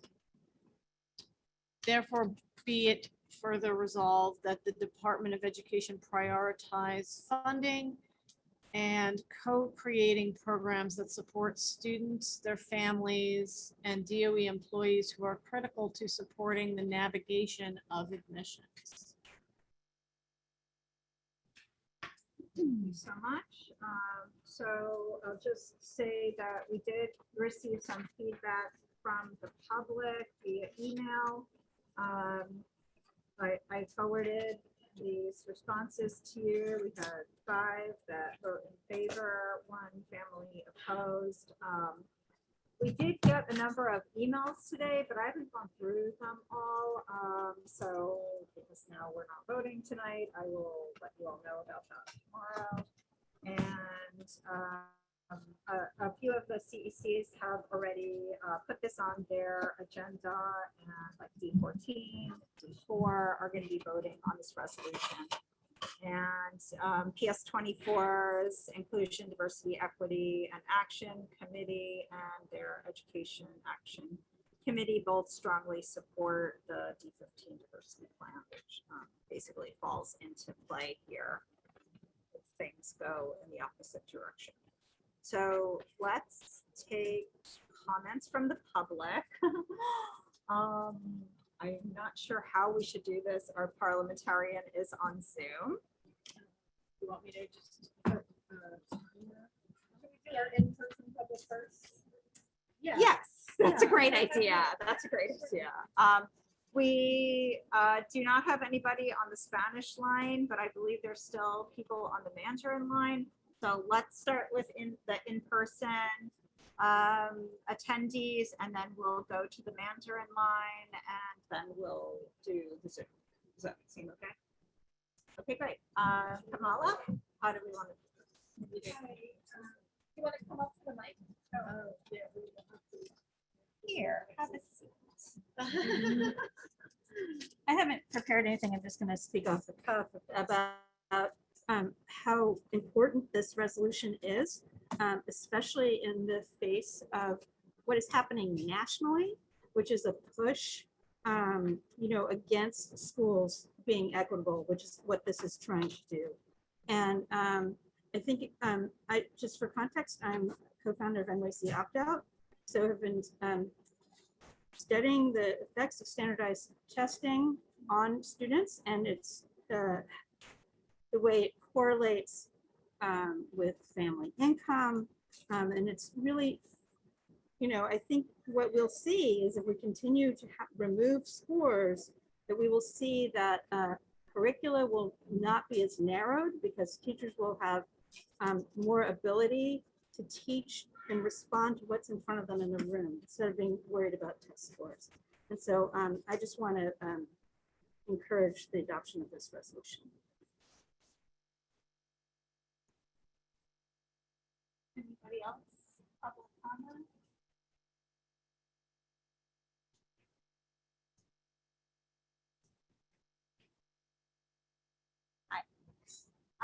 So I'm a parent of two kids who attended District 15 elementary schools and middle schools, and they're in high school and college now. So I'm gonna kind of just give like the personal side of this, because my older child went to New Voices Middle School and my younger child attended Dewey through the District 15 diversity plan. So my younger child was in the first group of students in the 2019-2020 school year that experienced that method of admissions.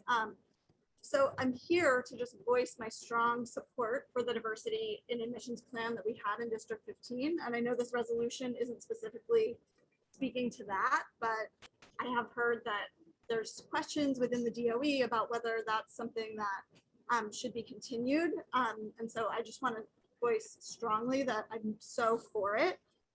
Experiencing middle school admissions before and after the diversity plan, my child benefited so much from that experience. And really, honestly, our whole family benefited from that experience. My younger child who went to Dewey, it just had so many experiences that they never would have had if they had not gotten to attend that school academically, socially, emotionally. The school was fantastic. I can't say enough great things about Dewey.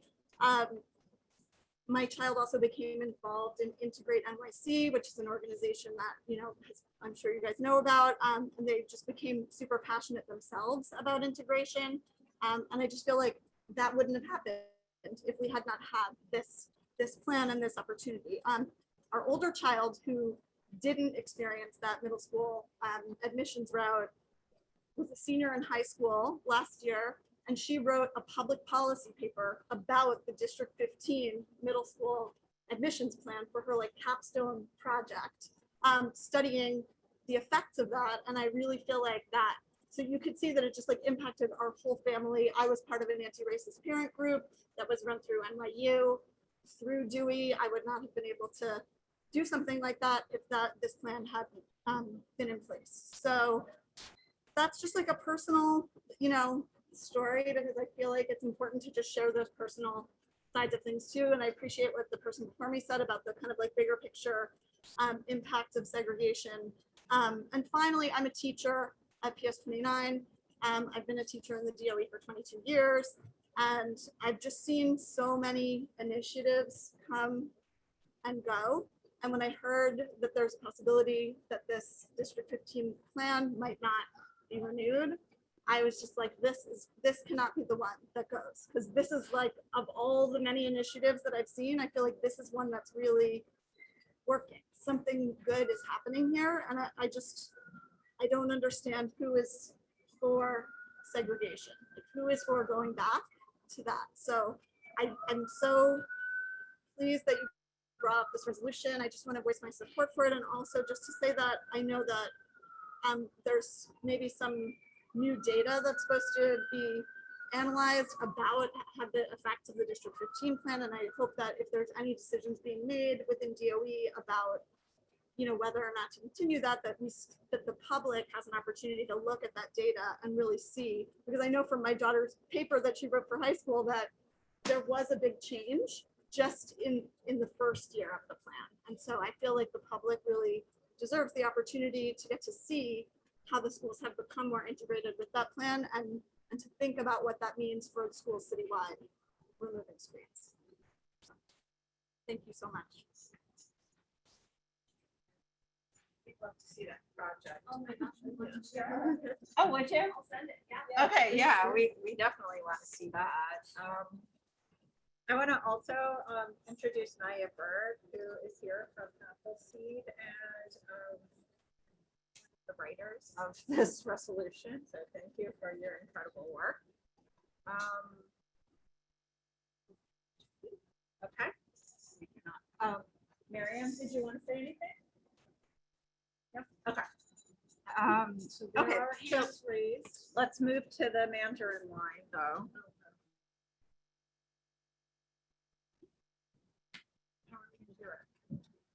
That is a good question. I don't have any idea how this, like the volume. So on now we have to computer. we can raise the volume, but we have to shut. Yeah. So I raised the volume on it, or she raises the volume on her. I can raise the volume on mine. I'm not gonna-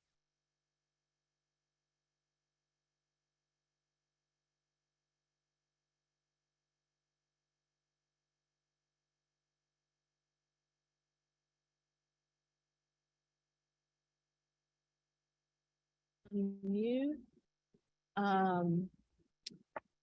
Okay, so I guess we will take questions from the Mandarin line, right? So.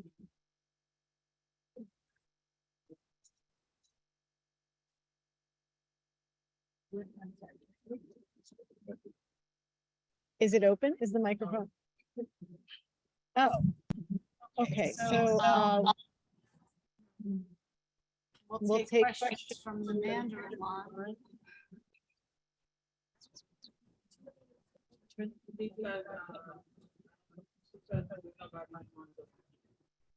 Oh, okay, Okay. so there's nobody on the line now, then let's dismiss the interpreter. Okay, Okay, and then so, we're going to who now? yeah, we'll move to the. The people from the chat? People. Well, So let's there's go to Amy Summer, there's Amy Summer, Sumner. Asked to unmute. Hi, can you hear me? There are hands up, yeah. Let's Okay. take our hands up, because we don't know if the people who read in the chat might not be here. Can you hear me? Well, I asked Amy Sumner to unmute herself, and now to see what happens. Can you hear me? I don't know if they they can hear that. Let's see. Oh, wait a minute. Hold on, maybe I have to put this up. Oh, shoot. Can you hear me? We can hear you. Okay. Okay. Hi, everybody. My name is Amy Sumner. I'm the parent coordinator at the Brooklyn New School. and the Brooklyn New School supports this resolution. The Brooklyn New School supports the diversity admissions plan. We've supported it for many years. And I wanted to offer two important anecdotes from our matriculation process every year, where we send our fifth graders off to the amazing middle schools in District 15. The first thing that I wanted to say is that since the diversity and admissions plan has come into effect, this will be the fourth or maybe even the fifth year, I kind of lost count. We have found that our fifth grade families, and there's 100 of them, somewhere between 100 and 110 every year, the families are much more relaxed and confident about the process once we explain how it works, how the lottery works, what their options are. It's removed so much of the tension and anxiety that the families go through every year. So we applaud Appleseed and all the other folks at the DOE who helped put this plan into place. It's my cat even supports it. I don't know if you could hear her. So that's something that we find every year, that the fifth grade families are much more relaxed about making up their lists of 12 amazing schools. And the other thing I wanted to say is that every fall we host an alumni night at our school where we invite back graduates who go to all different schools, the District 15 middle schools, schools in other parts of Brooklyn, ICE, et cetera, to give current fifth grade parents a sense of what middle school kids are like and what their observations are and how the transition was for them from BNS to all these different middle schools. Last year, our eighth graders came back from the District 15 schools, and they talked about how the schools had changed in the 3 years that they had been there. When they first started as sixth graders, it was year one of the diversity admissions plan, and they could see the difference between sixth grade and seventh and eighth graders. And as they moved up from sixth to seventh, seventh to eighth, that change encompassed the whole entire school. And now that they're eighth graders, they really felt that their whole school represented the diversity admissions plan. And they talked about how important that was to them, especially coming from a school like Brooklyn New School, which is a diverse school and has all kinds of learners, and going on then to middle school that now is more like the school that they came from. So that was very interesting to hear the eighth graders' observations. And in a month or so, we'll have this year's eighth graders back for this fall's alumni night. And I can't wait to hear what they say. So I just wanted to offer those two observations about our admissions process. Thank you.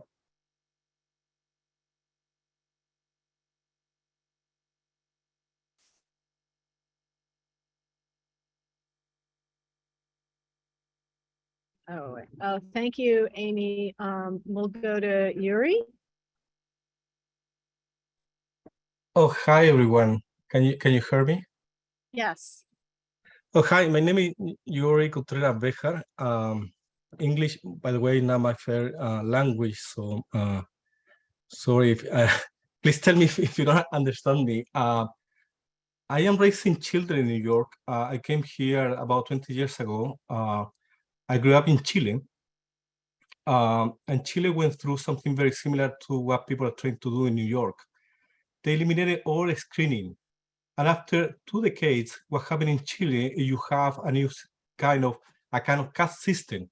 The wealthy go to private school. The middle classes, they go to charter school. And the poor people go to public school. In New York, we have a serious problem. The New York Times just reported in June that there will be a cut of $200 million to the public school system. So I like to understand, this is very frustrating because from time to time we receive a rough resolution from the CEC that we need to vote. No, we're not part of this conversation. The CC used this report, which is quoted in the draft resolution. And this report actually says and propose different kind of proposal to improve the school system in New York.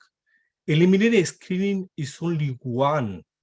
Actually, it's calling for, this report is calling for the creation of pilot programs. Before we started eliminating all screening, it would be great to start with a couple of pilot programs in high school and middle school. Secondly, it would be great to increase funding. The quality of education in New York is so sad, so sad. My children, one of them is in 8th grade, and the other one go to 7th grade. Nobody is talking about, for example, the monopoly that exists of Scholastic. The only publisher that is providing all textbooks, some of them they're really sad, really sad. In a school, the public school system in New York, nobody learned Spanish, even though big part of the population, here we want to create an integrated system. English is poor, Spanish is non-existent. And I don't want to talk about other languages because there's no instruction of other languages. So there is a serious problem of funding, better education, better libraries. The public schools are really sad. So I like to really propose that it would be great to postpone this voting, and that would be great if we as parents are part of the process of debating these important issues for our children, because otherwise New York will be like Chile in 10 years. Thank you. Gracias. Thank you. Miriam Nunberg, I'm going to ask you to unmute. Hi, everybody. Can you hear me? Yes. Great. Hi, everyone. I'm one of the co-founders of District 15 Parents for Middle School Equity, and I'm also a civil rights attorney and an advocate for students with disabilities. And I have done a lot of work with students with disabilities in selective and screened schools. I first want to say that, you know, we've gone through this discussion already, and the way it was before we eliminated screening in District 15 in the middle schools was abusive for children. I cannot tell you how many parents would send their kids into school sick because of their fears that if they didn't have perfect attendance, they wouldn't get into the best middle schools. Obsessions over grades, constant gaming, trying to figure out how to game the system from the first day of 4th and 5th grade to make sure they got into the best middle schools. It was insane. And it also created an enormous amount of segregation. We looked at the data for many years, and this was a racially segregated district.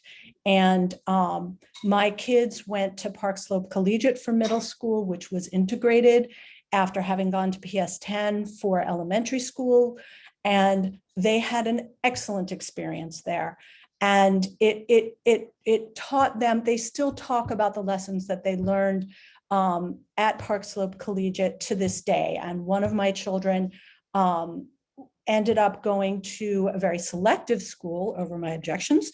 But then when he saw the difference between Park Slope Collegiate and an anti-racist school that was really working to bring kids together, and then experienced being in this extremely selective elitist school, he ended up becoming one of the leaders of Teens Take Charge and was working to end screening all across the city. And because it meant so much to him to try to get rid of the system that he experienced from both perspectives. And so the two more things that I want to say is that, first of all, we went through a community-based process. It was very democratic, and it took a lot of work and a lot of thought in our community. And it makes absolutely no sense to go back.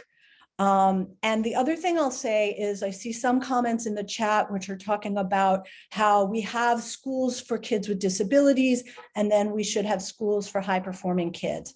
And as a civil rights lawyer and an advocate for students with disabilities, I can tell you that the kids who I represent, who with disabilities, who attend these elite screened schools, some of them are brilliant and they also have disabilities. And because, in my mind, because of the fact that there has been this mentality in our city that there should be different schools for quote unquote high performing kids, and then, everybody else, these kids who maybe they're dyslexic, maybe they have ADHD, maybe they have autism, but they have unbelievably high IQs. They go to these schools and the schools sometimes don't know what to do with them. And I think that that's a direct outgrowth of this idea that we have one set of schools for the supposedly best kids and another set of schools for everybody else. And I could go on and on and on, but I think that we would be going backwards if we reinstate screening. There is absolutely no legitimate educational purpose to them. Thank you.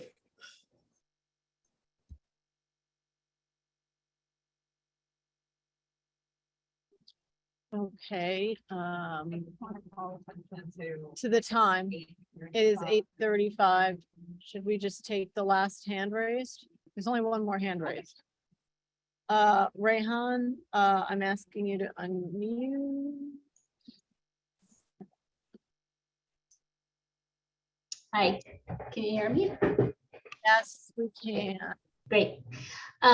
So my name is Rayhan and I am a parent in District 15, and I have children one of whom went through the middle school placement process back in 2014 when it was under the system where there was intense screening of elementary school children in order to be placed into middle school seats. And then I have one who is a 7th grader now and went through the middle school placement process without any screening at all. And I have to say that it is a world of difference. My oldest went through the process when totally age inappropriate criteria were used for placing children into middle schools. So they were evaluated based on their test scores if they had them, state test scores if they had them in 4th grade, their grades in 4th grade. These are 9 and 10-year-old children. Their attendance record in 4th grade, the behavior marks that they had on their report cards when they were 9 and 10 years old. Then they went through in 5th grade when they were 10 years old. They went through interviews. Some elementary schools prepped these children for interviews. They had to do auditions for some of the middle schools in District 15. And the children were aware that this process was looming for them in 5th grade. From the time they were like in 1st, 2nd, 3rd grade, they talked about it. Oh, you can't be absent even if you're sick because you're not going to get into a good middle school. Little children would be talking about this in our elementary schools. And I am not kidding you. And it was stressful for them, but it was also, the outcomes were absolutely outrageous. So, when I saw my child had been in second, third, fourth grade, and I saw the fifth graders going through this, I thought to myself, this is crazy. But maybe it's good that it mixes up the kids so that they're not just going to school with the kids that they live near. Maybe it provides an opportunity for them to mingle with people across the district. Boy, was I wrong about that.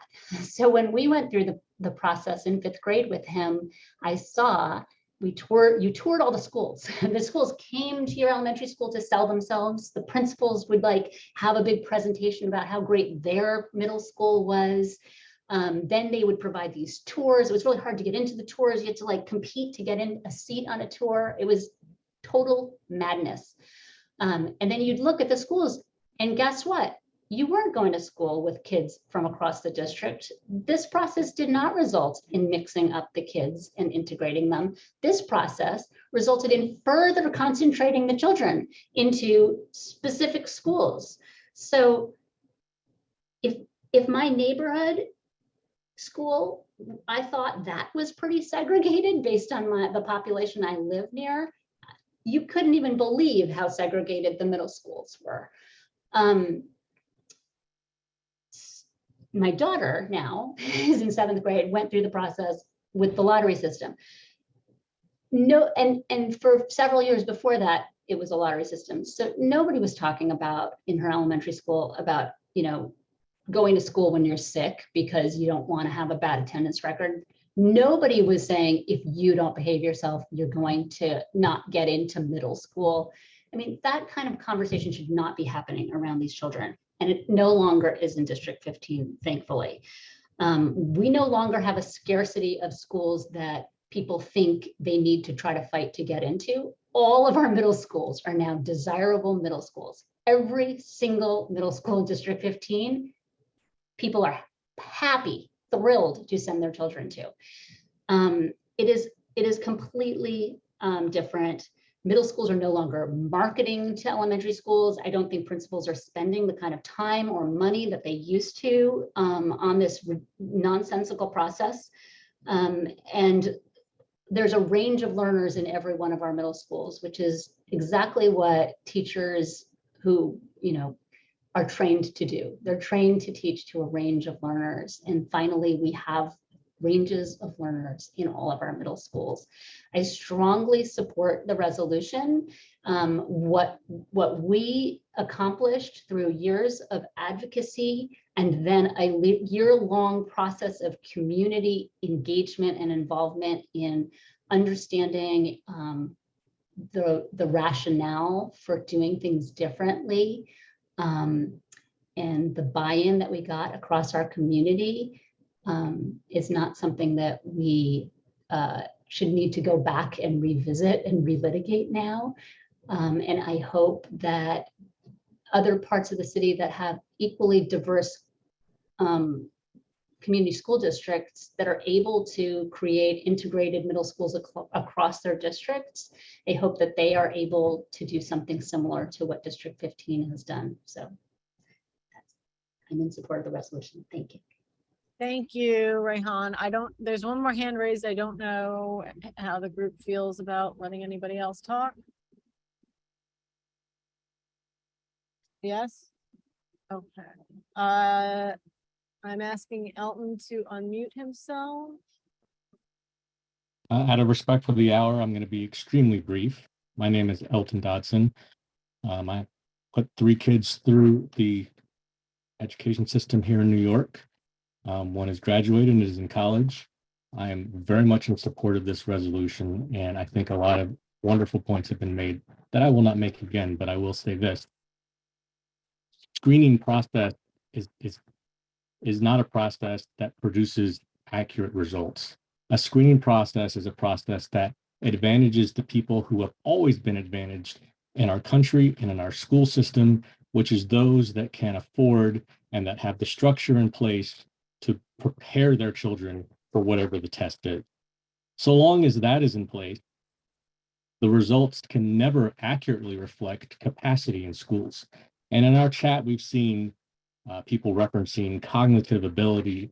Well, we have seen analyses and pseudoscience of cognitive ability going back to slavery in this country.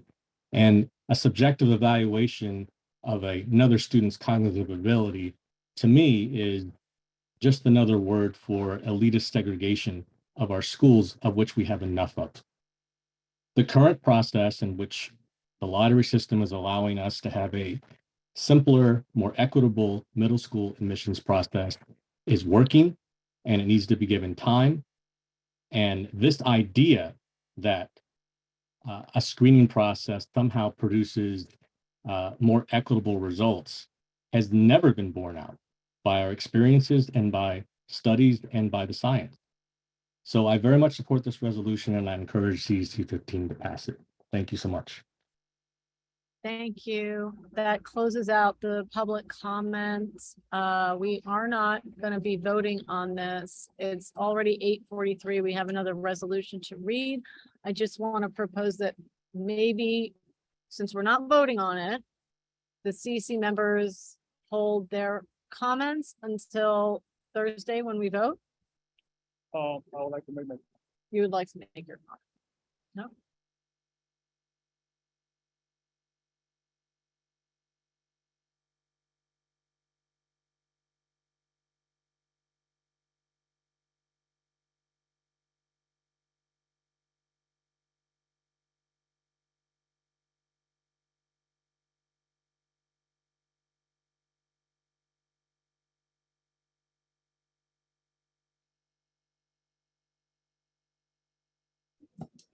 If it's blinking, it's not.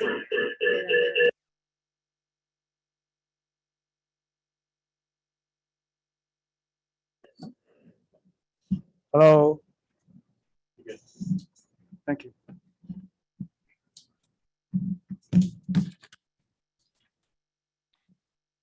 So I would like to make, this is Vincent, Vincent Lu.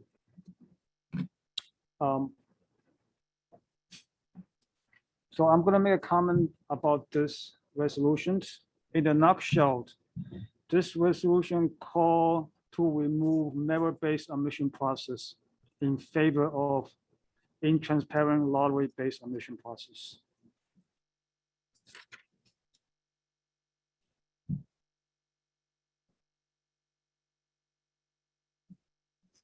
One of the sections in the resolutions complain that screening process is stressful. But I can tell you that nothing is more stressful than seeing a straight A student being assigned to a low performing school that's completely outside of their 12 choices. I'm talking about high school admission that just happened. Just with the result just released, I think it was last month or the month ago.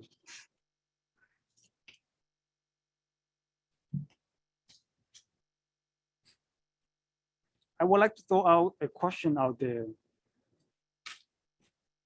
Have you ever known anyone who's able to move out of a social economic ladder by playing lottery?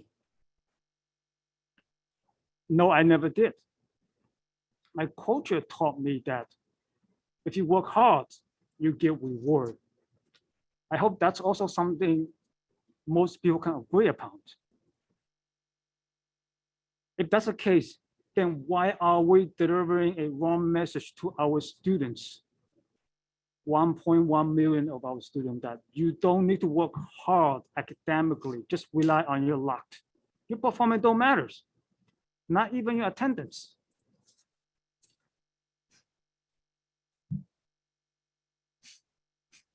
For the past 5 years, District 15's enrollment has been dropped tremendously. And that aligns with the admission process change in District 15. Family vote with their feet.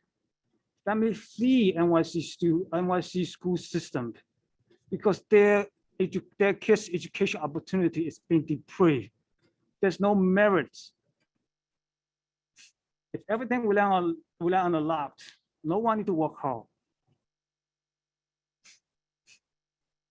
And that's the same reason why our D15 school, what our D15 school are facing with the funding issue currently. And that's something contribute to the issues. That's for the first reason. Second of all, the high school admissions that was just released shows that 30% of Asian students were unable to land any of their top 5 choices. That's very scary. And 12% of Asian and white were unable to land any of their 12 choices, as compared with 3 and 4% in Black and Hispanic. Just ask yourself, why is it justifiable to discriminate against our Asian populations?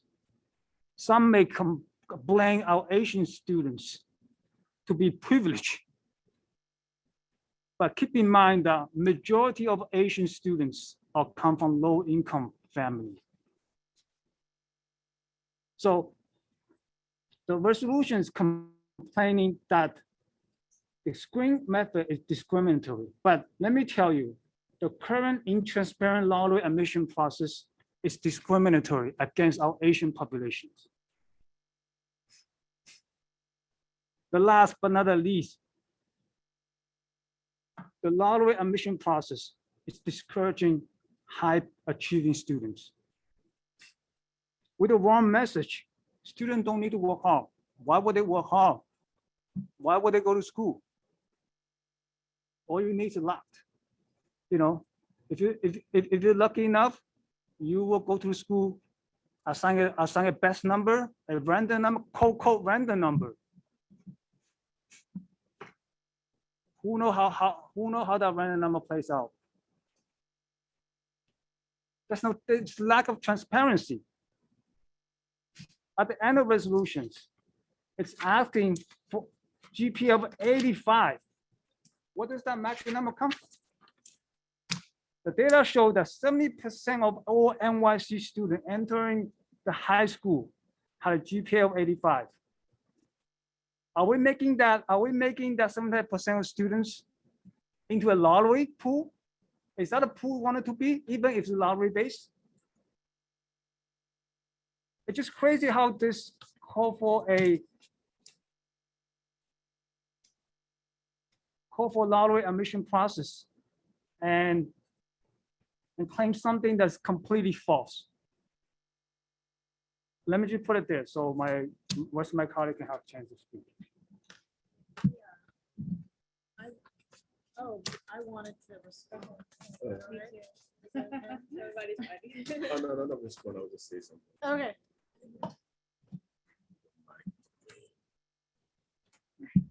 Okay. Can you hear me? Okay. Thank you, Vincent. So I just wanted to talk about my own personal story. And I think it's important that I sort of share this as, a Black man with 2 Black boys.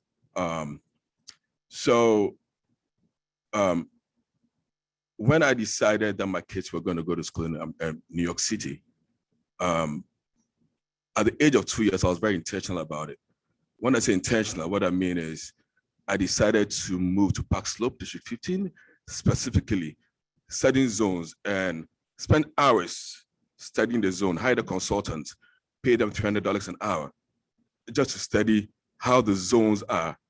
Called various schools, 321, and a lot of schools. And they said, regardless of when you move, you're going to be able to enter. But I was able to hire a consultant to pay them about $50 an hour. And I'm talking about 2012. That's about $700 an hour this time. And they told me about PS 118. So when I moved there and I spoke to headmistress, my son was lucky enough to get in. We moved right across the street. And why am I saying all this? What I'm saying is that I was intentional about it. I could afford it to live in that neighborhood. And I had a job that was flexible enough for me to be able to take my son to school, even though he was sick, and get him out just because of attendance.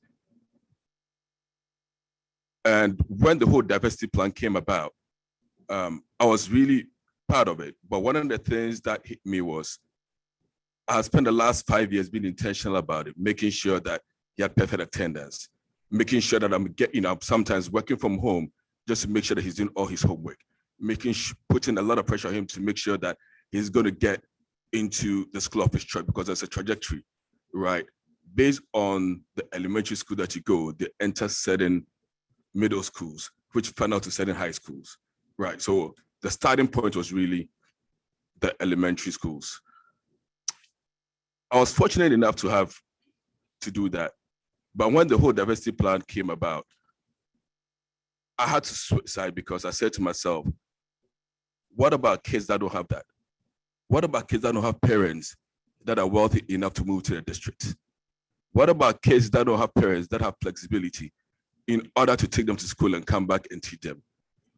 Because of all these screeners. So were the screeners really for the children or were for the parents? Were we punishing the children for their parents, for their parents' doings? If a child gets to school late, a 9-year-old child gets to school late, it's not the child, it's the parent. If a 9-year-old school doesn't do their homework, it's not the child, it's the parent. Everything at that age is about the parent, not the child. So what about children that don't have those parents to do that? That we indirectly telling the children that we are going to punish you because of your parents' inefficiency or ineffectiveness. And that is where it is not fair to punish a child for nothing that they have to do. And one other point that I also want to make is that it's a public school. It's supposed to be free for all. So why do we start discriminating against public schools when a public school is supposed to mean that every single person, regardless of your color, regardless of your economic power, regardless of whatever you are, why are we saying that you cannot enter that just because of the fact that you were late 6 times? I remember when I first had to get my son to school when I used to live, it took me an hour and a half before I moved just to go from Marine Park to Park Slope at that point, because I was still selling my condo. And I realized that it was never going to be well when somebody is actually trying to commute and the child was always going to be at a disadvantage. So the point that I'm making is that my child ended up going to BHS. At that point in time, BHS was a school that a lot of people didn't know about. But what we did was that a lot of parents at that time did a lot of research now to really understand what is the best option for my child. And a lot of knowledge came due to these screeners being removed. Parents got more involved. The other thing that happened was that there were certain schools, middle schools, that actually never reported their scores because they didn't want to diversify. I call them the hidden middle schools. Nobody knew about them. So people started doing research and they started getting to know about these schools. So what did this create? It created parents being more inquisitive. And that inquisitiveness, the parents they started making the right choices for middle school. My second child just went to BHS. My first child went to BHS 3 years ago. It was 1 class. My second child go to BHS 3 years after this. We have 3 classes, one of the most popular schools. Why? Because parents are understanding exactly the importance of education, public school education. It's unfortunate that anytime that there's parity, one group is going to suffer more than other group, but that's what parity is. We're supposed to pair everything up. And I have a lot to say about that, but I'm just going to leave it right here for my fellow members to speak as well. Thank you. Yeah, I'm going to try to be really quick, even though I have a lot to say about this, having served on the steering committee of District 15 Parents for Middle School Equity leading up to the diversity plan. I just, I'm going to say things kind of out of order, just to be quick, but just first of all, the data, Vincent, that you cited does show that 30% of Asian students didn't get their top 5 choices or whatever, but I did want to point out that the highest percentage of students who didn't get their top 5 choices were described as multiracial. So it's not a particularly discriminatory. It's not particularly discriminatory against Asian students primarily. And another thing that I wanted to point out was that it would be a really great cultural, a cultural thing to encourage students to believe that working hard, when you work hard, you get the reward. And, you know, as someone who is half Asian and had a tiger mom who was very focused on my academic performance, I'm very familiar with the culture that you're talking about.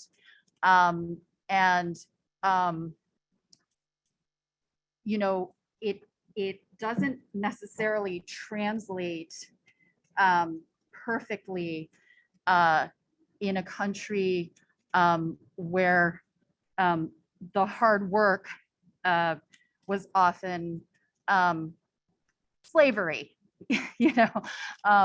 So that hard work did not result in a reward. And so our educational system needs to address our history. Our educational system is an opportunity for our nation to heal the original sin of slavery. And, you know, I feel so privileged to be engaged in that work. And just wanted to point out my own experience because my child went through the year 2 of the diversity plan. And I, you know, like you were saying, you know, parents were more inquisitive about schools that they had not paid attention to before. And just going on tours of these middle schools that everyone was so afraid that their child might end up in. And all these teachers, all these, you know, the tours were packed. They were turning parents away every single tour. Every parent, you know, who was able to and had the time was looking at every school in the district.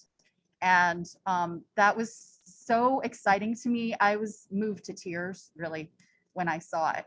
And this goes on, you know what, it probably doesn't happen anymore. I mean, of course there's COVID, but because all the parents now talk to each other and all the parents know that all of the schools are good, and that's not a thing anymore. And it just was so drastic how it happened in just 1 year. To go backwards would just be crazy. I mean, I have a lot of other specific things to address, but I'm also going to try to help us get out of here. So I don't have to press any buttons, right? Everybody. Okay. All right. Okay. So I'm in my 6th year on the council. I'm Antonia Ferraro Martinelli for those in their homes. I've been through both of these. I have a 6th grader and I have a son who's in his 1st year at Rensselaer Polytechnic, who went through the old way, which was stressful and awful. But first, I just want to address one of these ideas that I hear parroted, that this idea that eliminating screens, these admissions changes for middle and high school during the pandemic, they didn't lead to the enrollment declines that you claim they do and others are claiming that they do. Chalkbeat had a great article about it. It's in everybody's packet. They can go through. The bulk of the enrollment loss was in pre-K through 2. And the reason was families did not feel that remote and hybrid learning worked for young children, and they left. The bulk of the enrollment loss is people who left the city entirely. So that would not that pool of people would not have had any interaction with these admissions changes at the middle and high school level. Two, you know who else enrolls their students through an unscreened lottery system? Who else does that? Charters do that. Charters do that. And now I'm not a fan of the charters. Everybody knows that. But they had a modest increase, we're hearing, in their enrollment. Well, apparently families don't really mind the unscreened lottery system. And by the way, under the law, charters have to make good faith efforts to enroll comparable numbers of students who qualify for free and reduced lunch, who are multilingual learners, and who are students with disabilities, as compared to the community school district. Now, they play other games, we know, and how they recruit and how they push people out on the back end. However, families don't seem to have a problem with unscreened lottery systems when it comes to the charters, clearly because their numbers are a bit up, except in District 15 middle schools where their numbers are down 35%. And I think that that is because families in District 15 have more choices now because of the D15 policy. The third point I want to make, parents who left the city, where did they go? They went to places where they do not screen middle schoolers. They do not put 9 and 10-year-olds through a process where they have to prove their worth. They do not do that anywhere else but New York City. I grew up an hour north of here. I just went to the local middle school. Nobody asked me how smart I was. I just showed up on the bus and I went to school with kids of varying levels. Everybody who left the city, most likely, unless they went to private school, but the numbers don't support a tremendous movement to private schools. They went to places in the suburbs where they just showed up at the local district public school. Now, I think what we should be worrying about is that if we reinstate the screens, that we might actually lose families because they will have less choices. We will go back to a system of bad schools and good schools. We used to have 3, quote unquote, good middle schools and 8 schools that were classified as bad. And I don't want to stand on the playground again with a child crying when they get the letter, internalizing their own failure because they think all their friends got into the smart kids schools and they got into the bad school. My son was one of those kids on the playground in tears because he internalized his own failure that wasn't justified. There was nothing wrong with him. He went to one of these quote unquote bad middle schools. And like I said, he's at Polytechnic studying physics that requires multivariable calculus. Now I went through the process again this year. My child, my daughter, got her first choice. When my son went through it, by the way, he got his 5th choice. She got her first choice. I was shocked. I was shocked. Why? Because now we have more choices. And I keep hearing families want choice, families want choice. God damn it, if you want choice, unscreen your schools and add a control. All these families that are claiming my kid didn't get one of their top 12 choices, it's because they're self-limiting. They are limiting their own choices. You would have New York City would be your oyster of education if you would just expand your choices. But what I'm seeing in the data is that certain groups only deem 75% of schools good enough for their children. And a lot of that has to do with the race of the children in the seats. So I plead with you, do not go back to limiting your own choices. Push forward. We need unscreened lotteries with controls for priority groups. Thank you.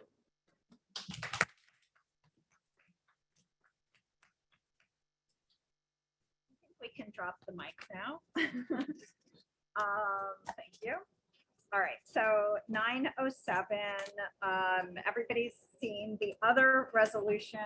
I think we can save reading it till Thursday night.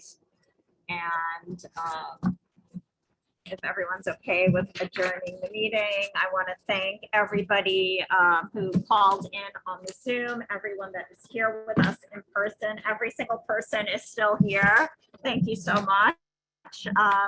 And we will see you all again on Thursday, same location, about the same time.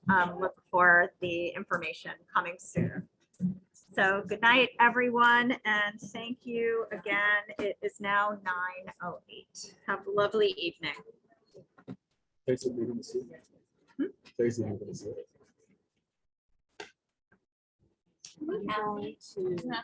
Yes.